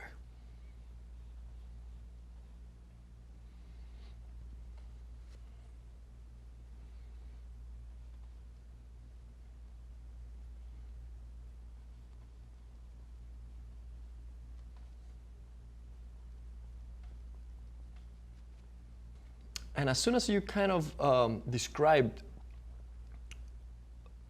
the surface of an area, make sure you go around the edge and see the quality of the edge. And I see that here I could be softer, because right now I have a sharper edge here, which is fine for variation. You want variety in the edges. Here is softer than this part, and it comes towards the light. I want to have a little bit of a softer transition to the hair so that I add variety to the forehead. And if we do that throughout the painting, then the whole painting becomes much more exciting.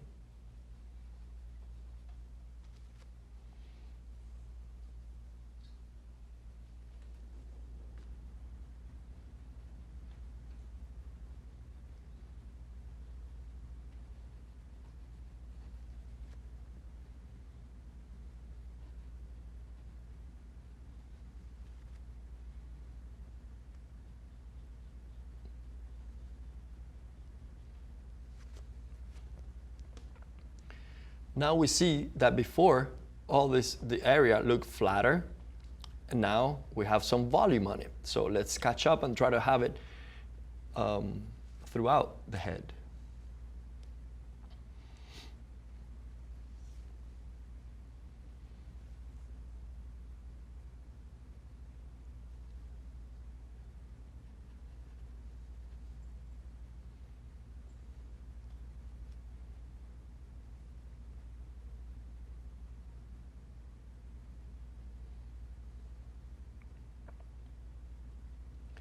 As a principle, it's better to have the shadows more similar, meaning having kind of the same color through the shadows and more variety in the lights. That way the painting has this dignity to it.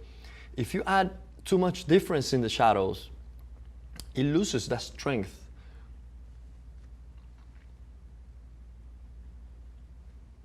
So think about the variety in the lights and more constant with the shadow.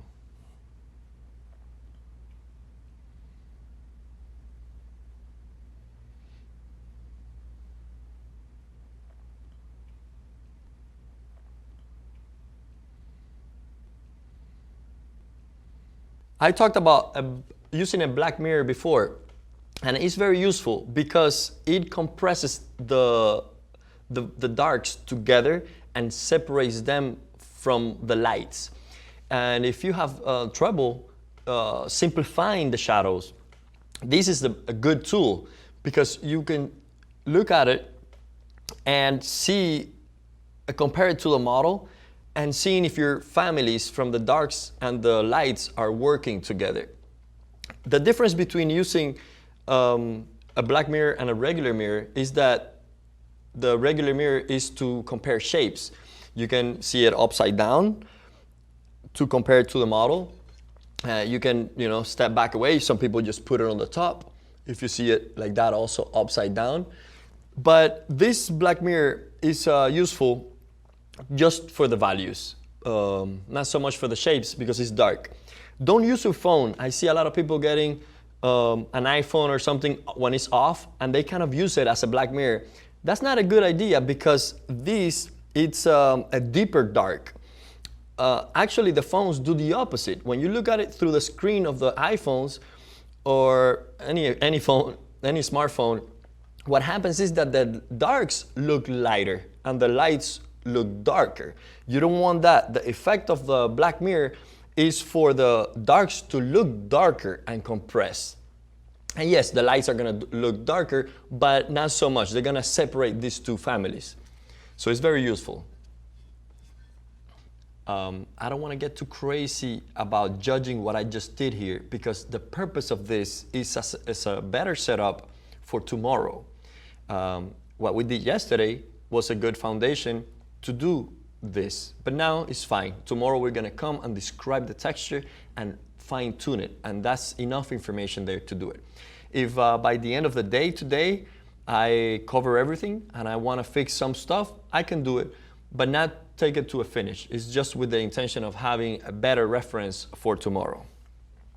But that's fine, just let's keep moving down.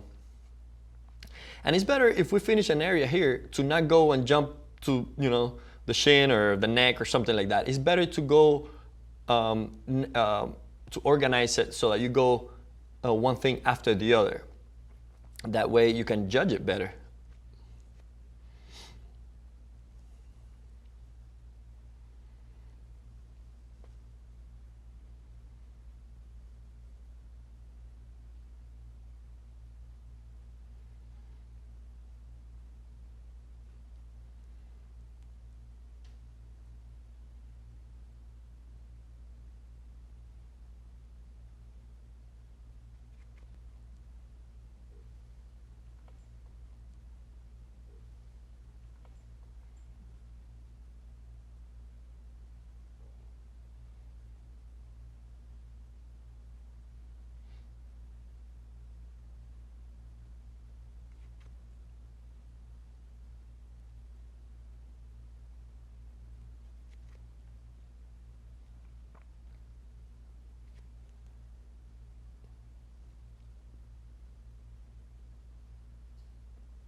The forehead turns in here at the bridge of the nose, so we darken this to make the illusion that it's going in like that.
Hey, would you like to win a beautiful painting worth almost $3,000? We've got a beautiful Joe McGurl plein air study that he's done of the sunset in Maine. It's gorgeous.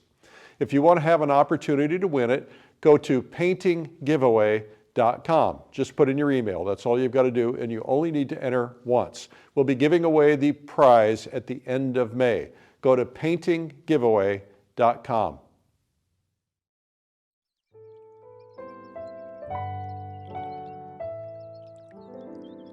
Streamline Art Video is proud to partner with Art Renewal Center to bring you Secrets of Portrait Painting with ARC Master Artist and Salon winner Cesar Santos. In his early childhood in Cuba, Cesar, always interested in creative arts, built mud sculptures in the rain and used his imagination to invent toys. At the age of 12, after emigrating with his family to Miami, he dreamt of a future as an artist, even while participating in the sport of boxing and attending a magnet school for architecture. His first love was always fine art. After learning a contemporary view of post-impressionistic principles, Cesar wanted to add to his knowledge by understanding the scientific aspect of painting. He set off to the Angel Academy in Florence, and then took that knowledge to meld what is now his unique and personal style, reflecting both modernism and traditionalism. Cesar is well known for creating portraits that reflect his passion for the unnoticeable yet irreplaceable people of his community. In this extended video, follow along with Cesar as he expertly guides you through each step of preparing, creating, and finishing a portrait painting. With his systematic approach, Cesar removes the difficulties many artists encounter when painting portraits. He'll show you proven techniques that he has developed through many years of his studies. It's always good to find out what the problem is. Sometimes we see problems, and in our lives we do that a lot. That's a problem, that's bad. That's easier than finding how to fix the problem. So as soon as you find the solution, that is what matters. Whether you favor classical or contemporary, you will benefit from all Cesar offers in this video, where nearly every brushstroke is captured for you to see.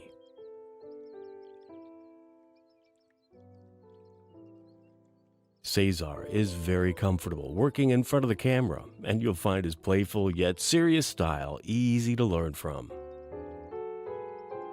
His principle-based teaching methods are straightforward and practical, taking portrait painting, something that many artists find difficult, and making it much easier to learn and apply. All of this has the teeth inside. The structure of bones is just a circular shape that goes from side to side here, like that, and then from top to bottom going like that too. Cesar breaks down the process for you into 4 stages: drawing and constructing, dead coloring, first painting, and second painting. Anybody can start a painting. The problem is to finish it with detail and not lose the broadness of it. In each stage, Cesar will not only demonstrate what he routinely does in his own work, he'll carefully explain in detail why he does it this way and the advantages these methods have. So in this case, I put the white, light red, and a little bit of yellow. Mix it up to a nice flesh. I see a lot of paintings having this line too thin at the end. Remember, that's something that is folding inward like that. So it has to have an area of darkness that is just, before it goes totally inside the mouth. So make sure that this has some width and height to it. You can then take this information and incorporate it into your own paintings in no time. Soon you'll be enjoying painting portraits more than ever. Watch as he skillfully paints a realistic portrait from start to finish, interpreting physical features and developing flesh tones with great precision. Because of Cesar's unique teachable talent, this video is appropriate and useful for all skill levels. The whole experience of just one painting is really interesting, and it looks for emotions within the artist. And now is the time to be precise and kind of like meditate into this world that you have created here. And that's the beauty of being an artist. The skills Cesar teaches are unique, yet universal, and you'll find his techniques to be a natural way of building and creating portrait painting that you will be proud to show off. In this video, you'll also enjoy a showcase of Cesar's artwork, along with an interview of the artist conducted by Vern G. Swanson, Art Renewal Center trustee. Also featured is a musical composition directly inspired by the artist work from Brazilian composer Giacomo Lombardi. This video will become a treasure in your own resource library, and you'll want to refer to it over and over as you master Cesar's secrets of portrait painting.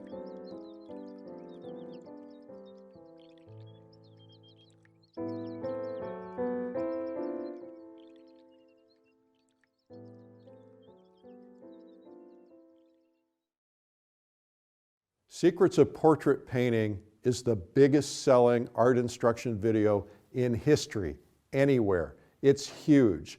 It's a must.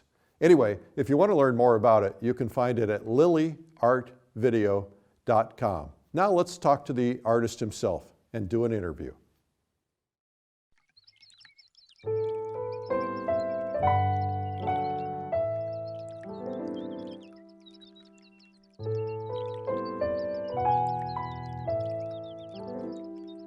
Hello, my name is Vern Swanson, Director Emeritus of the Springville Museum of Art in Springville, Utah.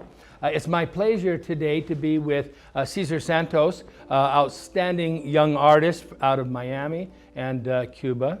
And we'll be talking with him about his life and his art and the art world of today. And it's really exciting because he's a very well-connected artist who knows many people.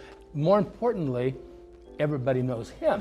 And so let's begin. Hello, Cesar. How are you? It's a pleasure to be here, Vern. Thank you. Wonderful. It's great to talk to you. It's been wonderful to spend the last day getting to know you better. A lot of people would like to know, who is the real Cesar Santos? Tell us about how you began your life and how you got to where you are today. Well, I was born in Cuba, in Santa Clara. It's a small city, town in Cuba. And there I grew up pretty much wild.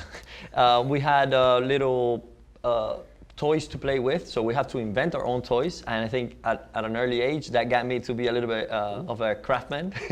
And also getting creative with having not so much things to do, getting creative when it was raining, go out and do sculptures in the mud, or doing our own, conversational pieces with friends when their lights went off and stuff like that. Because I grew up in a moment that Cuba was having some serious trouble after separating from Russia. And anyway, so when I was 12, in 1995, my family immigrated to America, to Miami. And that's when my whole life kind of changed completely, because now I had a future ahead of me and I had things to engage in more seriously. And that's when I started more interested in the arts. Before, it was my uncle in Cuba influencing me, saying, you have talent, go draw, do these drawing exercises. But it wasn't a serious thing because I was boxing as well. My father put me into several sports, track and field and boxing. And even though I kept practicing them and still do, my focus in America was to become a fine artist, a painter. Oh my goodness. So when did you decide that you would be maybe an artist? I decided when I was in middle school, and the only good grades I had was in art class. My art teacher said, you cannot go to a public school, apply. If you don't have money for a private school, just apply to a magnet school. And we have one of the best in the nation, Design and Architecture Senior High.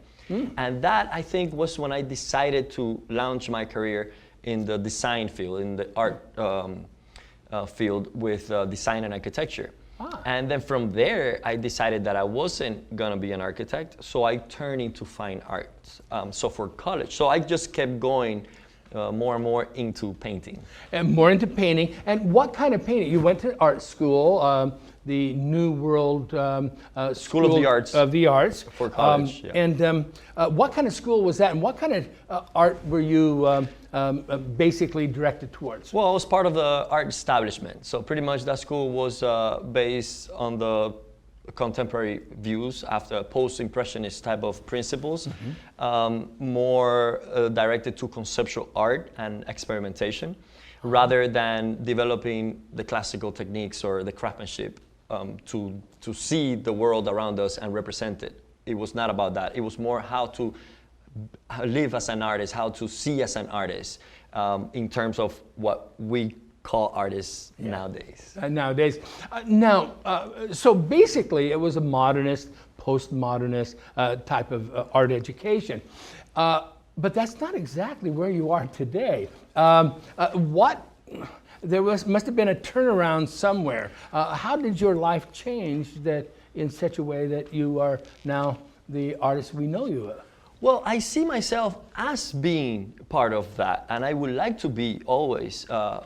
I never thought of myself as a classical or a purist painter.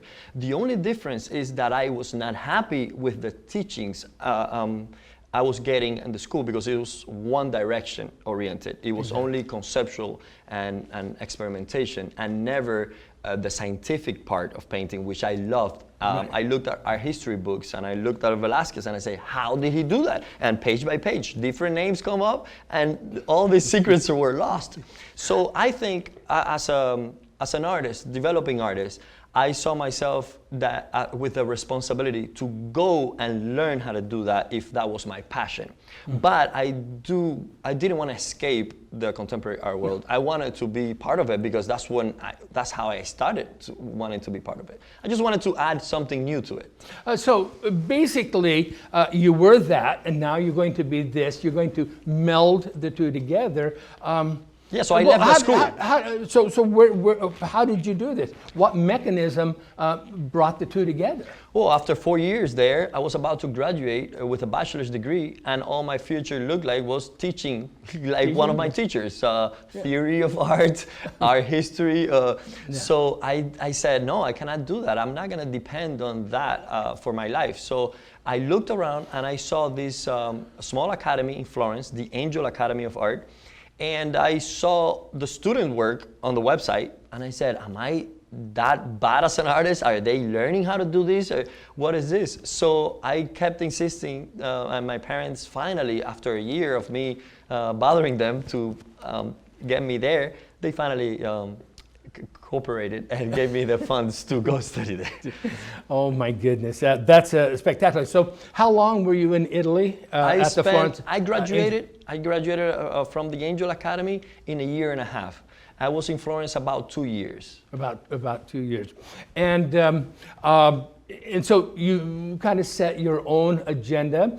And really it's remarkable. I know of no other American artist or European artist who has tried to meld the two, modernism with traditionalism. Now, tell me, which artist, living or dead, have been influential in your art career? Well, thank you for mentioning that. Just a little bit before that, I wanted to mention that was my life. After studying in contemporary art academy, art school, and going through the conceptual training and mixing that with the traditional school in Italy, I was part of these two worlds, and I also saw nobody doing this conversation. Right, so my series of syncretism was about that, about opening a space in a canvas that both both opposite schools of thought can live together and interact with each other, because that was my life. That reflected who I was at the moment. Now, about the artists that influenced me, I have never been a type of, I don't follow the artists. I look at images of the past, the present, that talk to me, that tell me something, that I learn from, and that's what I take away. I don't, there are Rembrandt pieces that I don't really like, and there are, unknown painters that I'm blown away by some of their works. So, but I have two influences. One is from artists who change the term beauty, that challenge what beauty meant, because we think it's a universal, beauty is universal, but it's not. We know that what is beautiful as makeup in some tribes, we find them horrible. And so beauty always changing within the social group that we are. And I think the artists, like for instance, Michelangelo, when he did the wall, not the ceiling. You see, the ceiling is good taste, is more organized.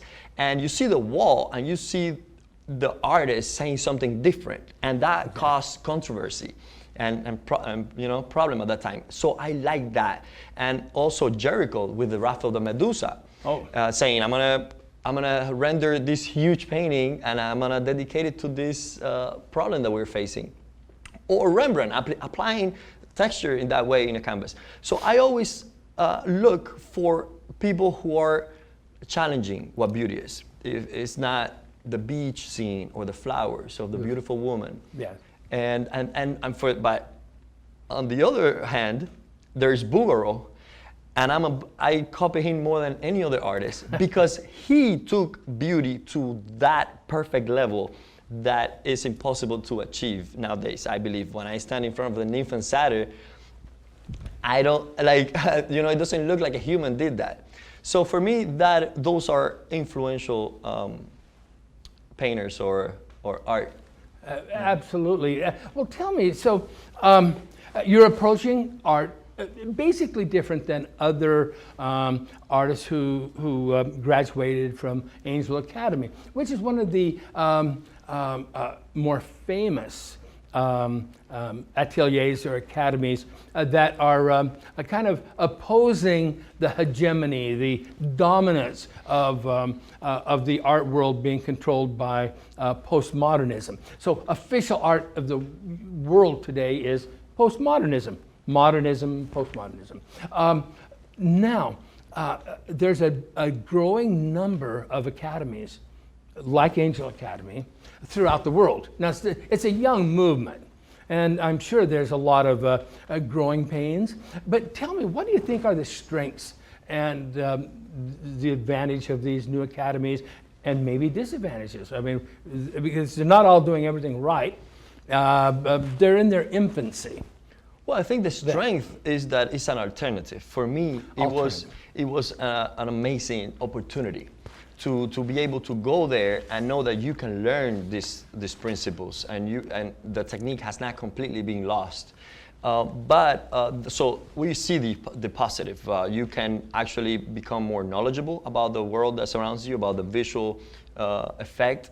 You can learn how to mix paint and translate the world around you into a flat surface and make it look three-dimensional. So all these are good attributes of those academies. I think the moment you go through the training and you acquire this technique and this ability to paint realistically, the society tells us that this is amazing, it's looking good. Facebook tells you that, your parents tell you that. So you rely on that and think that that is the end, and you don't question anymore. You say, this is beauty, contemporary artists don't know how to paint, they don't know what they're talking about, this is true art because it has been proven in the past. And there is no point to be mimicking classical painting. And that's what I see a lot. I see a lot of mimicking and wanting to, but really it's not about that. I think art has to challenge, take people to a new place they've never been before. It sounds like there's a bit of arrogance there. Once they've attained a minimum degree of proficiency, they think they've gained it all. But it's really student practice. Exactly. That has been my challenge, because I want to learn how to be a better painter. I want to create with my brush things that will take people's mind to a new place, a different place. But I want to be relevant to my surroundings. Exactly. I want to present images that people, that not the public, because that's what television does. And I think that's a mix, that's a confusion that we have. I don't care in my art to please people. That should be, as an artist, I want to challenge myself and look for what I believe is beautiful or what I believe I should be saying and saying it. If people like it or not, it's not up to me. I think normally that's up to the talented amateur to do that, to try to be nice and paint things that people like. But we have television for that. You see beautiful women actually the influence from classical painting. You see it in posters from movies, you see it in television all the time, the drapery. So I think our role nowadays is to see how we explore our world visually.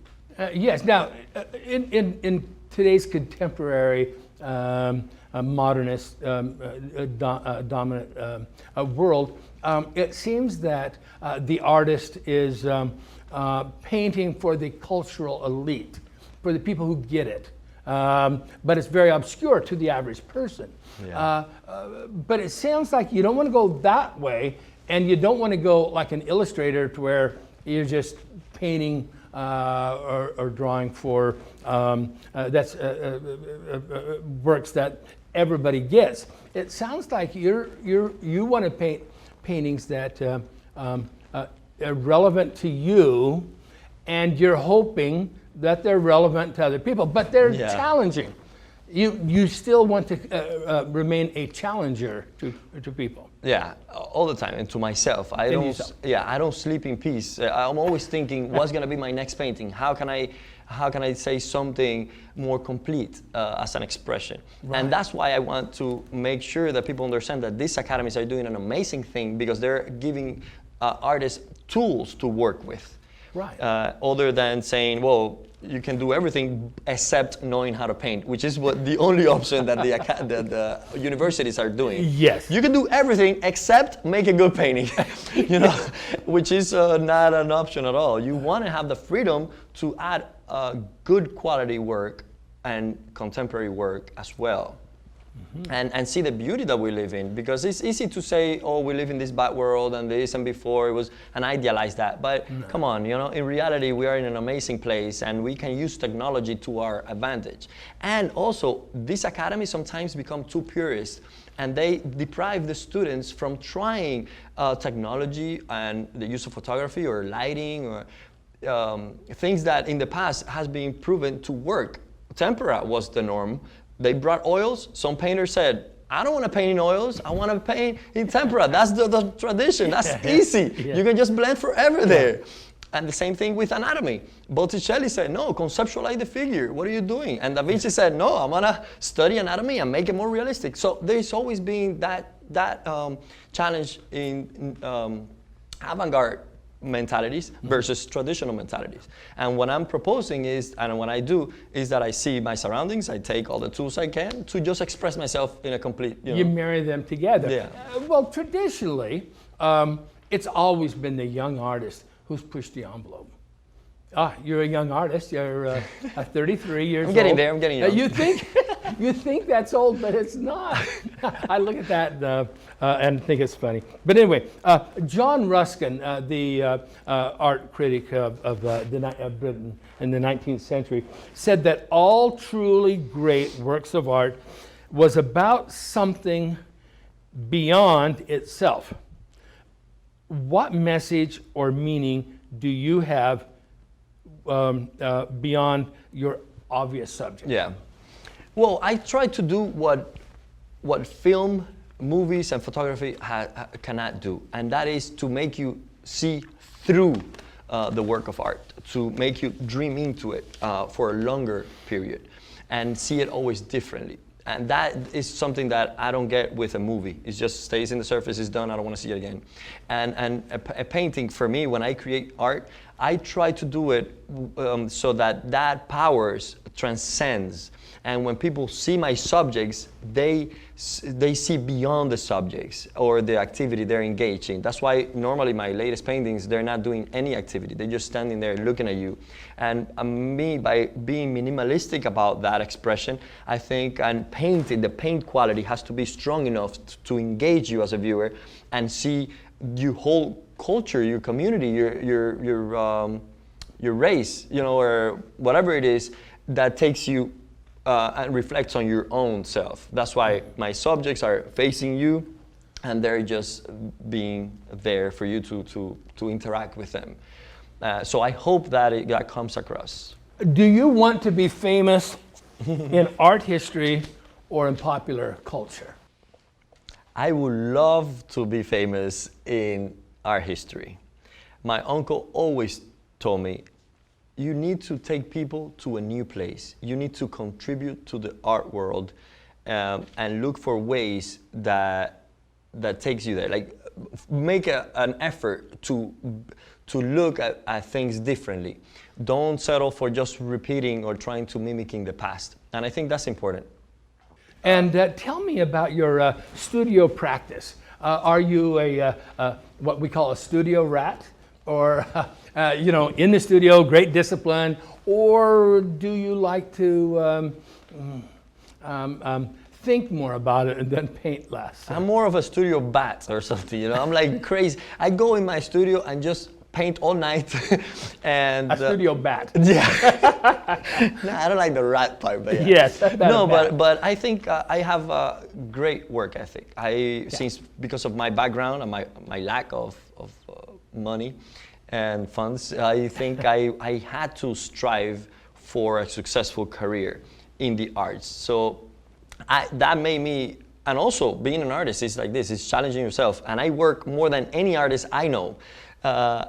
I spend 10 to 14 hours a day, always think of new things, always making a painting. If I'm not drawing, I'm writing. If I'm not writing, I'm painting. So that is my life pretty much. And I exercise every day because that's, for me, is a reset. If I work 8 hours and go to the gym, when I come back after 2 hours, I'm new again to work some more. To work some more. Yeah. Amazing. Now, tell us a little bit about your procedure with painting. You get up in the morning, you've been thinking, and I saw your sketchbook, and that's very important. Tell us about your sketchbook as a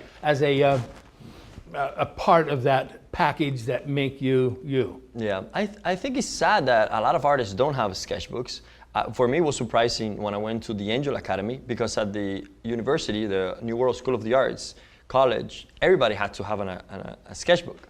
And suddenly I find myself in a classroom learning techniques, and always people left it to the school. So I think the sketchbook has to be there, because those are your moments, your thinking process, your practice, and you need that as a warm-up, as a brainstorming place, and that is all your intimate thoughts go into your sketchbook. So I think you have to have it if you are a serious painter, unless you have just loose pages full of sketches, which is the same idea, but it's better to have something with you that you can take around.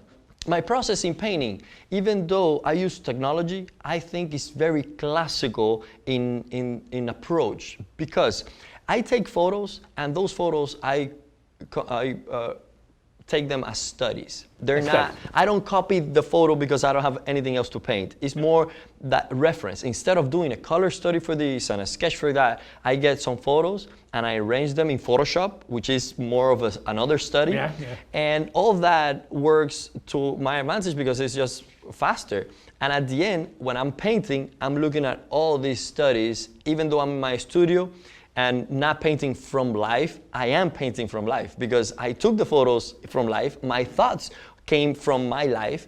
And I think that's a misunderstanding also from the conservative point of view, or the purist, that painting from life is sitting there and painting in front of the subject. And I think if you don't have arbitrary lighting, if you don't change your colors around or your values, if you're pretty much copying what you see in front of you, that is pretty much the attitude of a camera.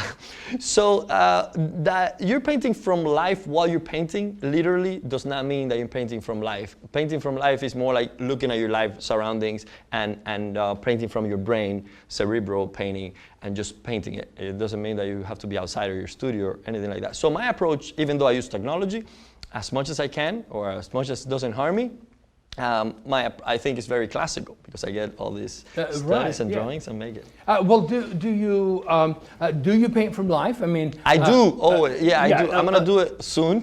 Pardon? I'll be doing the demo. Well, you'll be doing it right away. But I always today. I force myself to do it because that's the only way, and I feel I want to make it clear for students that are beginning and have this and say, oh, photos, I love it. Cesar approved it, so I'm going to do it. Yeah. And what I'm saying is I never painted from photos when I was studying. In high school, studying art didn't, and in college didn't, and even at the Angel Academy didn't. I just use it now because I just realized I don't have to do what the teachers told me or what the school told me. It's to my advantage. But if you want to learn how to describe form and to paint a good atmospheric impression, you have to study it from life. That's because that's what you have in front of you. Exactly. Otherwise, the photo is going to tell you what to do, and that's not. Do you feel that photos often lie? All the time lie. You see it in courtrooms all the time. Yeah, of course they lie, and artists lie too.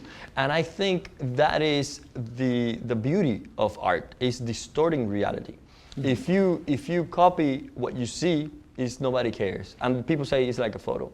You don't say Rembrandt is like a photo or Caravaggio, right? No. That is because they lied about what they saw in reality. And I think that's the beauty of it. You see the reflection of a mountain in the still water, in the lake, and that calls your attention more than the mountain itself. So we humans love these things that are similar but not quite, like black and white photography. Sometimes is more intriguing than regular photo.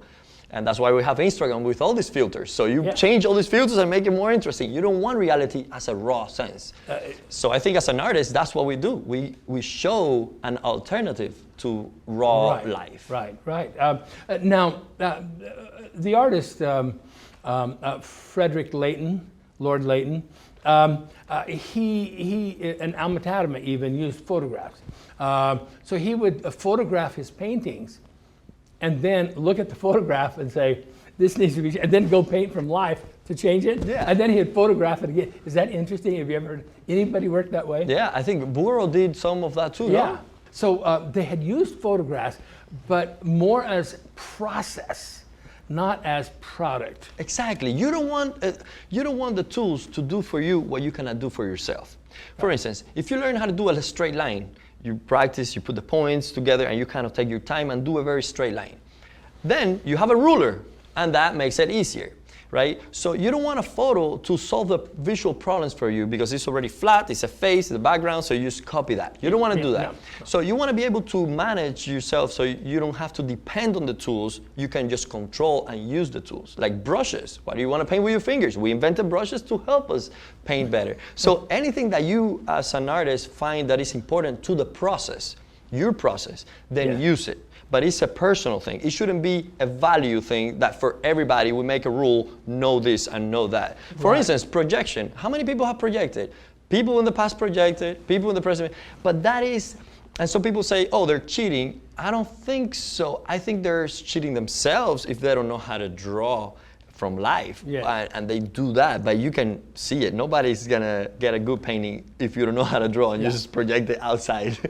So I think it's just like, you know, there's nothing inherently bad in those things. It's just the way it's used. Exactly. You okay. see? Now, in the past, many great artists, when they always had people that they trusted to come and look at their artwork. For instance, John Singer Sargent, whenever he would get a passage that is just a problematic, he would call in Alma Tadema. And Tadema would say, okay, do you have family or friends that would, or artists that you know? And they would say, you say, hey, come take a look at my work and critique it for me. Do you ever do that? I do. Or all the time, every painting, and that's my wife. My wife Valentina, well, I met her when I was starting the Angel Academy in Florence. Oh, just starting. So basically, she went through my whole program, the bark drawings, the charcoal, everything. I would take her in the studio and show her the system, and I was so amazed by the way we construct a painting. And she developed this vision and this eye. And if I'm sitting painting something, she passed by, she's like, I don't know, I will take a look at that eye over there, or the hand is, and it's insane how she sees, I'm like, maybe nobody's gonna notice this. And I, as an artist, we all have lazy minds. Yeah. And sometimes you're tired, you're painting, you know, the whole night, and you say, maybe that's okay. Man, Valentina comes in the morning and looks at it and say, what happened to that hand over there? And I'm like, got cut, I gotta go fix it. So in subject matters too, and in areas like that, I'm so glad I have an eye of that quality to be looking for. Eye. Yeah. The outside eye is so important because we're lazy creatures, and so, you know, if it's good enough, it's good enough. Yeah, right. Exactly. You had mentioned about a contemporary subject matter that it doesn't do to look at the past and paint the past. Yesterday's subjects, yesterday's exact techniques, yesterday's exact vision. What do you see is the obligation of the artist to paint their day? They don't have Their to paint. time. Yeah. I don't think it's the obligation of the artist to paint their day or their time. I think it's the obligation of the artist to be aware of their day and the time, and to somehow present it or go against it or something. But you cannot be asleep and say, I'm gonna do that because that's the comfortable way to do it and that's easy. They solve my principal problems, or my elements are there, and I'm gonna use that to make my amazing paintings that my cousins love.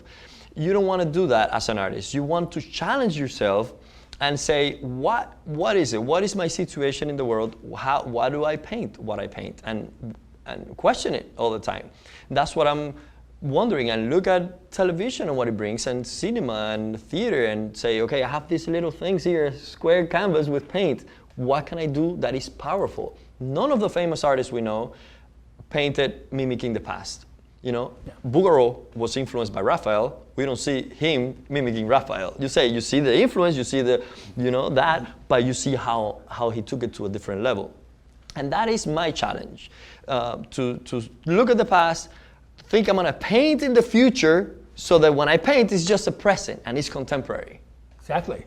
Wonderful. How do you, by what mechanisms do you keep interested in your own artwork? Now, you mentioned that you're somewhat prolific. I mean, you work very hard, you produce, but after X number of paintings, does it begin to be rote, routine? And of course, routine is the death of an artist, right? Mm-hmm. But how do you stay passionate about what you do? Well, I stay passionate by conversation. I look around, talk to different minded people, argue with them, fight sometimes. Fight. Peaceful fights, yeah, boxing fights. Yeah.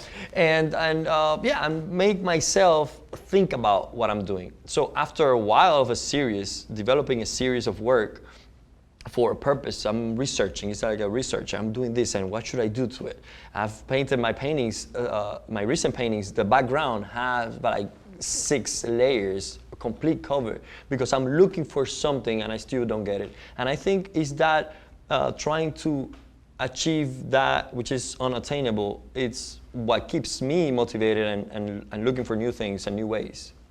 So I don't take it as, I'm gonna paint this and tomorrow this, and I know what I need to do. I don't even know what I like. And I think I have that advantage. Yes. Well, Burne Jones once said, he said, between the last painting and the next one, I forgot how to paint. And I have to learn how to paint. Totally. You know what? It's funny, because now I'm gonna do a demo, and I'm gonna use a system that I last week developed after copying a Bouguereau, and I think it's more advanced than my other approaches, even though I've taught the other approaches at some workshops. So I'm sure some students are gonna say, oh my God, you told me a different palette, or you told me a different set of colors or layers. And I said, I do that all the time in my work. No 2 fleshes I paint the same. I don't know if that's well said, but I don't paint the skin tones or my palette, I don't set it the same way every day. Yeah. So I think that keeps it new and fresh. And it's true, I forget it. I'm like, what am I going to do today? Okay, I just approach the problem. Have you noticed that many of the schools teach the ateliers?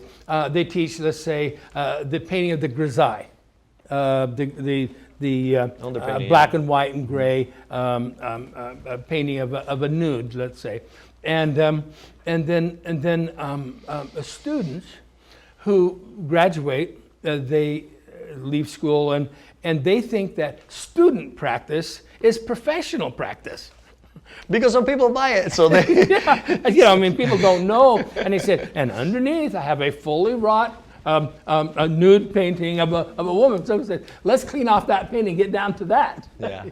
Yeah. Yeah, well, I think art has to go beyond teaching and beyond school. If you can recognize where you studied clearly, you're just doing that. Like, you're not really finding your own voice. But that's what they taught you were the tools, so you can take that to a different level. But of course, so many people now can paint. Before, they had to either make a living at picking potatoes if you were not a good artist. You know, you had to decide.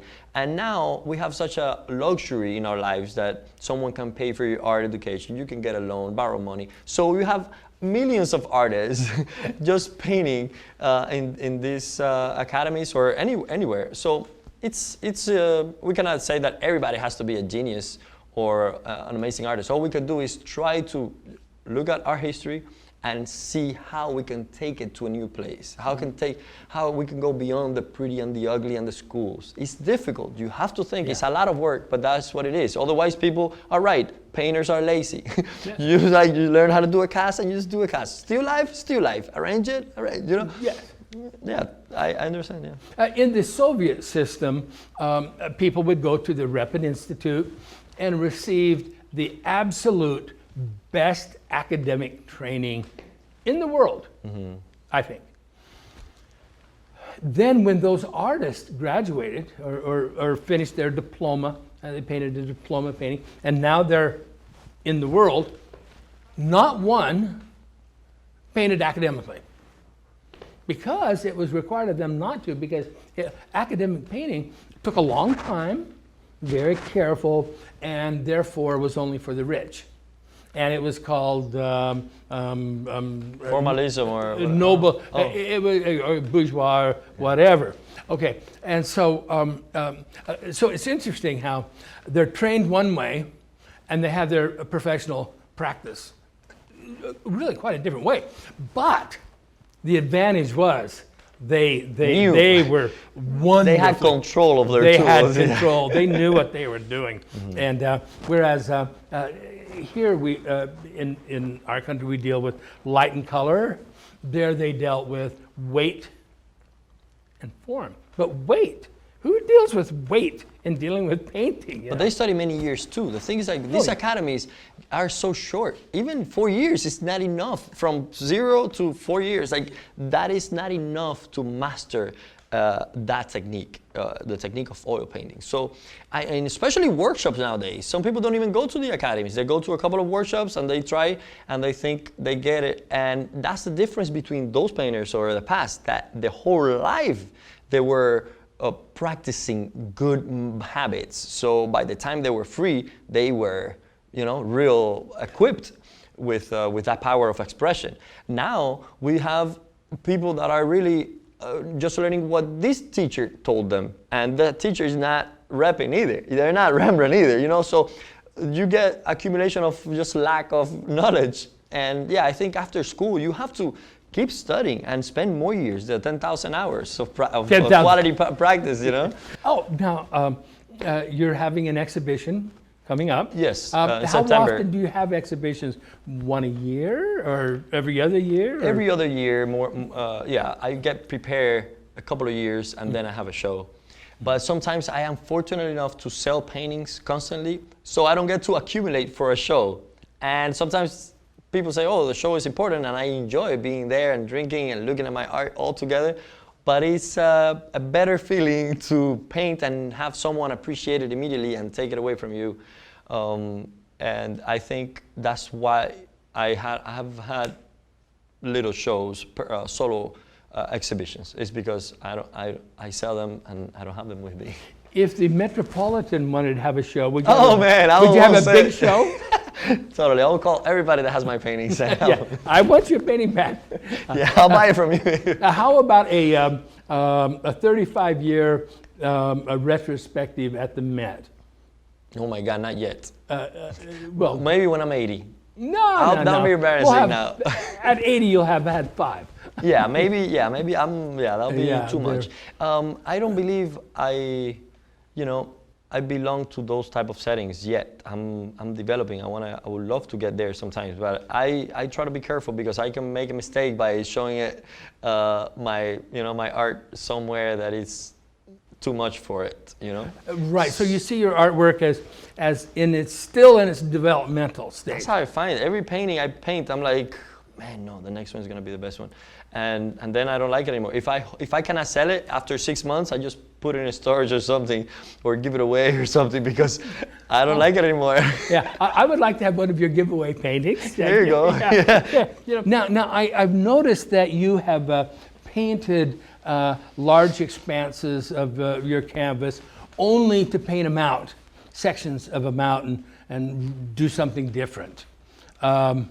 Because before, when I started doing these big paintings, I was too ambitious, and I got the photograph, and I wanted to create the impression of a photo on purpose and break away from that classical training and say, we are surrounded by photography. I want to make a point and say, this is a photo of the person's expression at that moment, and I want to paint it and do a tribute to that. But suddenly I stepped back, and the whole painting was too much. I had things that were not necessary, and I thought, why do I paint things that are not adding to the story when the person's face is telling me the whole story? So I got a brush and I just covered the background and stepped back and looked at the same, even stronger impression was achieved by avoiding things in the background. And then I did that to a couple of paintings, and I thought that was the way. But then it was too plain, and I no, this needs more movement. So that's when I got my left hand and some crayons and started drawing like a little kid, adding to it and becoming, just creative and sarcastic about it. And I stepped back and I said, this is amazing. This is, I love this attitude of painting with my right hand, the best I can paint, and then as clumsy as I can get with my left hand, and mixing those two together. And that's part of my concept in the previous series with syncretism. Right. So it's just another way to see it, another way to look at it, more personal. And so it seems like you've had a series of paintings that an academic part and then an introduction of some modernist, maybe a modernist painting in the otherwise academic work of art. And now this new series, are you still painting in this way, or are you off on a new adventure right now? I'm just discovering it. And but that just seems like it's kind of the next step as you march forward. What do you see in your future? I mean, in a crystal ball, and you're gazing. What do you see the next step and the next step, or philosophically, just kind of moving from series to series, or lighting on something and then just perfecting that? Yeah, right now I'm so in love with what I'm doing that I think it's gonna be forever. And when people come and say, "Oh, I cannot wait what you're gonna do in the future," I'm like, "Really? I'm just like, this is the future. I'm just starting with this." So I think I'm already doing something that was the future 2 months ago, and so I don't have the ability to see beyond that. I'm just engaging in the present and trying to develop that now. And I hope it lasts forever and I discover new things within that, but I'm sure it's not gonna happen, it never happens. Right. But I don't wanna be concerned with that fantastical world. Yeah, you went yesterday, today, and tomorrow. It's good enough. Exactly. Yeah. Let me revel in what I'm doing, right? Mm-hmm. Now I understand that there may be a book published on you in a couple of years, published by your wife. Well, she has been writing my biography, and since we met, she started getting points that have been tension or success stories, and just marking them and writing them in order and what happens around that and deals I've met with important people and stuff. And I think before it was just little text, but after 10 years, it's just one cool thing after the other. And I think that was a good idea to do, because now we have all these, writings that we might have forgotten if we didn't put it in paper. And I hope that will serve the future to just teach people or to show more of my life, how it went. And it also solidifies your reputation and your career, because you want to have a career tomorrow as well as enjoying it today, and with an expectation that tomorrow will be a good tomorrow. And I'm sure you seem to have confidence that life will go on and you'll be able to have a painting career. Oh, I think I've had it, because I came from nothing. I had nothing, and I always said I will make it, and I didn't have plan B. And some artists call me and say, "Oh, do you think I'm going to make it as an artist?" Or if you're thinking that, you're not going to. Yeah. Because I never thought about that failing point. And my present is the future of 10 years ago. So 10 years ago, I said, would I make it in 2016 or 15, living as a painter without just, having any other job? And it has happened. So I don't have to worry about that. I know that if I just do what I love, there'll be a way to survive, Yeah, my background is in academic painting mostly, and naturalist painting with the Russian art. And but your artwork is still yet to be categorized. You're kind of a little outside the box. now you go, how does that make you feel? I mean, uneasy, proud, well, definitely, scared? Definitely scared, but I think that is what my uncle always told me. If people go here, you go there. That's my first attitude when I was in college, was nobody knows how to paint here. I'm gonna look for a place to go. So I went to Italy to study. So now everybody knows academic work. So then I go back to so I always do that, but my life is like that too. I am explosive, and I change directions all the time. And I don't, that's when you ask me about the painters, I find myself knowing very little about contemporary painters and what they do and what the auction houses do. I'm not concerned with that, and maybe that has affected my work in terms of, I don't know where I'm fitting, because I'm not fitting even in my mind with anything. So I mean, I'm glad that you saw it like that. I think I feel proud that you said that. Yes. So, yeah. You hate to think that you're plowing the same old field. You'd like to open up new ground. And you lose friends with that, though, because normally a lot of, because I did it, and that's why I say a lot of, but a lot of painters paint for their colleagues. And you find yourself in a group of people, you find yourself comfortable within them, and you share ideas and principles about art. And I think that's dangerous. No two artists can be the same in that. Like, you can be an impressionist, but you have to be against each other a little bit and say, no, I don't think that's true, I think this is. And if you want to stand out, because in art, you have to impose your views until it works. Yeah. Look at Picasso, look at all these people. They said, this is honesty, this is me, this is real. And until people said, yes, I see it now.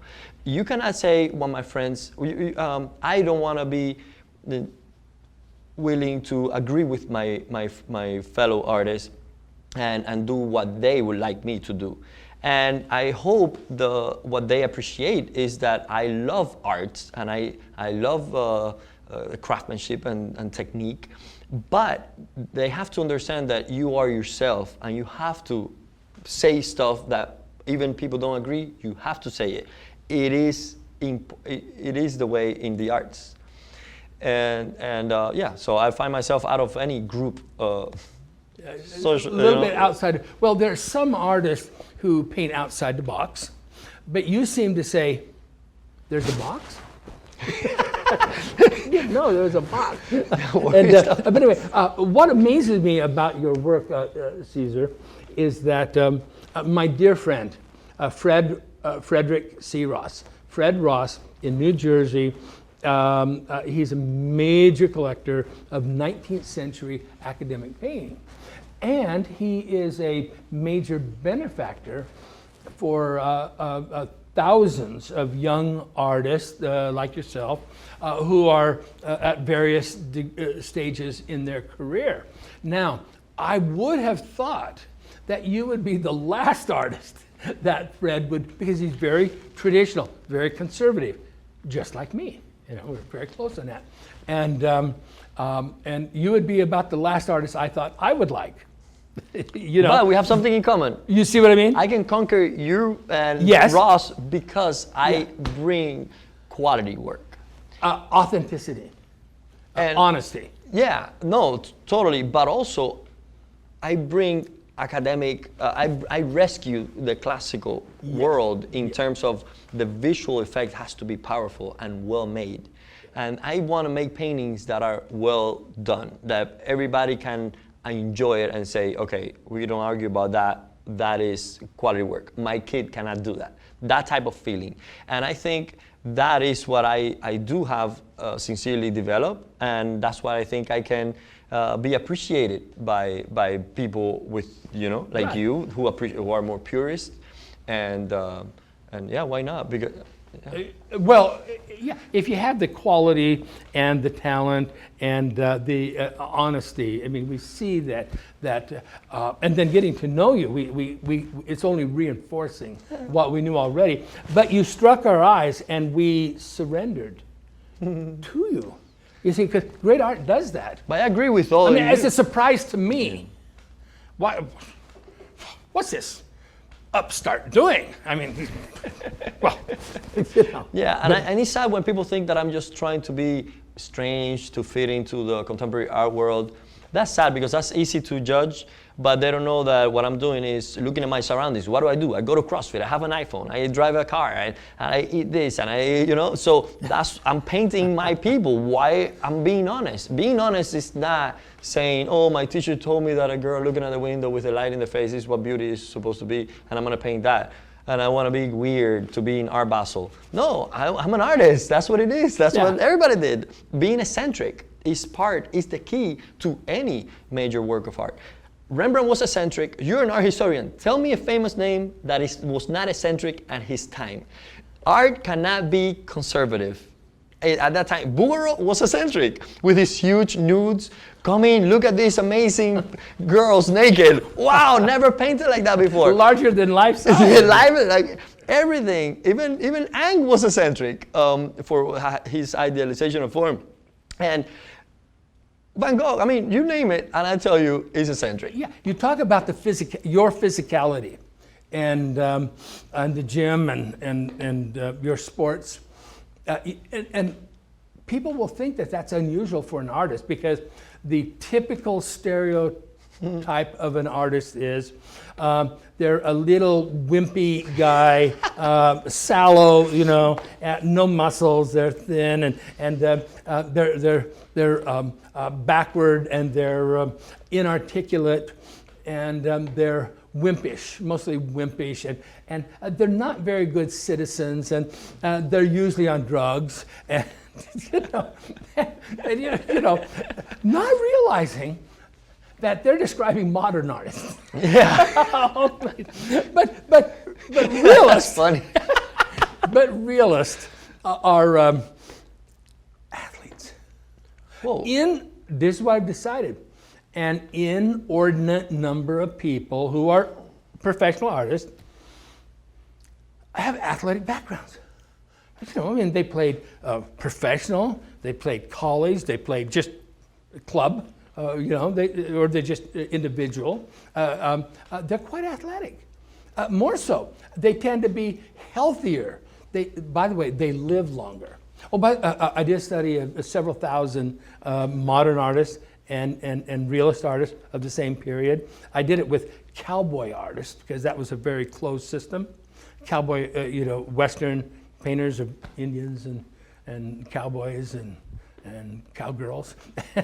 Well, I think painting is very physical, so I don't think it goes against it. If you're sitting down doing stuff, I don't know, but I'm standing up painting with my brush and holding the palette full of color for hours and hours. So if I don't train, I think I'll be in pain by doing this. So, and this type of art requires a lot of attention and a lot of health, good health, and you have to be physical about it. It's, you know, you're carrying something and because you're using your body to paint. Yeah. You know, I mean, it's all what are sports? You're a boxer. It's intuitive. Yeah. You know, you're moving. That dance between the canvas and you and the distance. Yeah, the canvas, and you're boxing that canvas. And sometimes it's tougher than some 250-pound opponent. All the time. All the time. Cesar, it's remarkable, all the insights that you've given us in this last hour. I've learned a lot. I think people who watch this video will be well informed and will come out more understanding of the artistic method, the truth. I think new things have come out.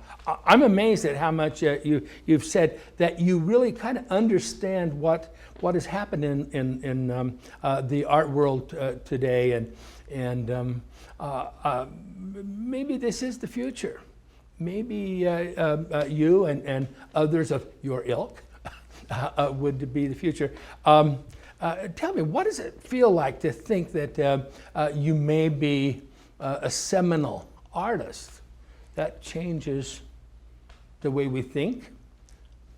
That'll be amazing, because that's what I dedicate my life to. That's what I live for. So if that happens, then, you know, I want to cry right now. Yeah. But if that happens, you know, that is what I surrender to every day.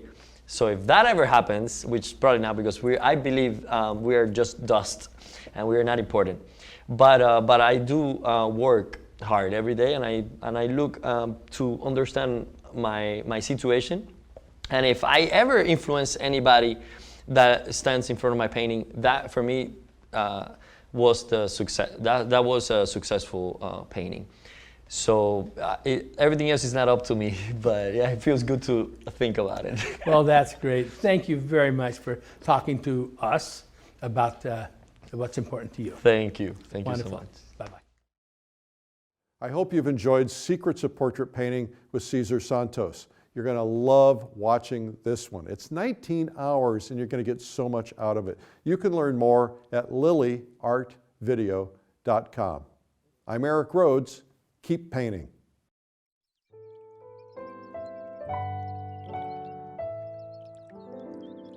Streamline Art Video is proud to partner with Art Renewal Center to bring you Secrets of Portrait Painting with ARC Master Artist and Salon winner Cesar Santos. In his early childhood in Cuba, Cesar, always interested in creative arts, built mud sculptures in the rain and used his imagination to invent toys. At the age of 12, after emigrating with his family to Miami, he dreamt of a future as an artist, even while participating in the sport of boxing and attending a magnet school for architecture. His first love was always fine art. After learning a contemporary view of post-impressionistic principles, Cesar wanted to add to his knowledge by understanding the scientific aspect of painting. He set off to the Angel Academy in Florence, and then took that knowledge to meld what is now his unique and personal style, reflecting both modernism and traditionalism. Cesar is well known for creating portraits that reflect his passion for the unnoticeable yet irreplaceable people of his community. In this extended video, follow along with Cesar as he expertly guides you through each step of preparing, creating, and finishing a portrait painting. With his systematic approach, Cesar removes the difficulties many artists encounter when painting portraits. He'll show you proven techniques that he has developed through many years of his studies. It's always good to find out what the problem is. Sometimes we see problems, and in our lives we do that a lot. That's a problem, that's bad. That's easier than finding how to fix the problem. So as soon as you find the solution, that is what matters. Whether you favor classical or contemporary, you will benefit from all Cesar offers in this video, where nearly every brushstroke is captured for you to see.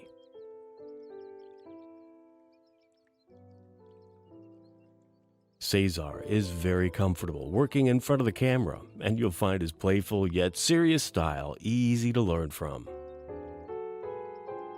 His principle-based teaching methods are straightforward and practical, taking portrait painting, something that many artists find difficult, and making it much easier to learn and apply.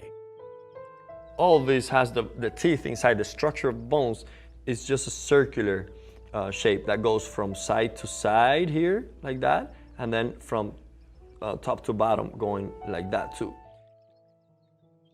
Cesar breaks down the process for you into 4 stages: drawing and constructing, dead coloring, first painting, and second painting. Anybody can start a painting.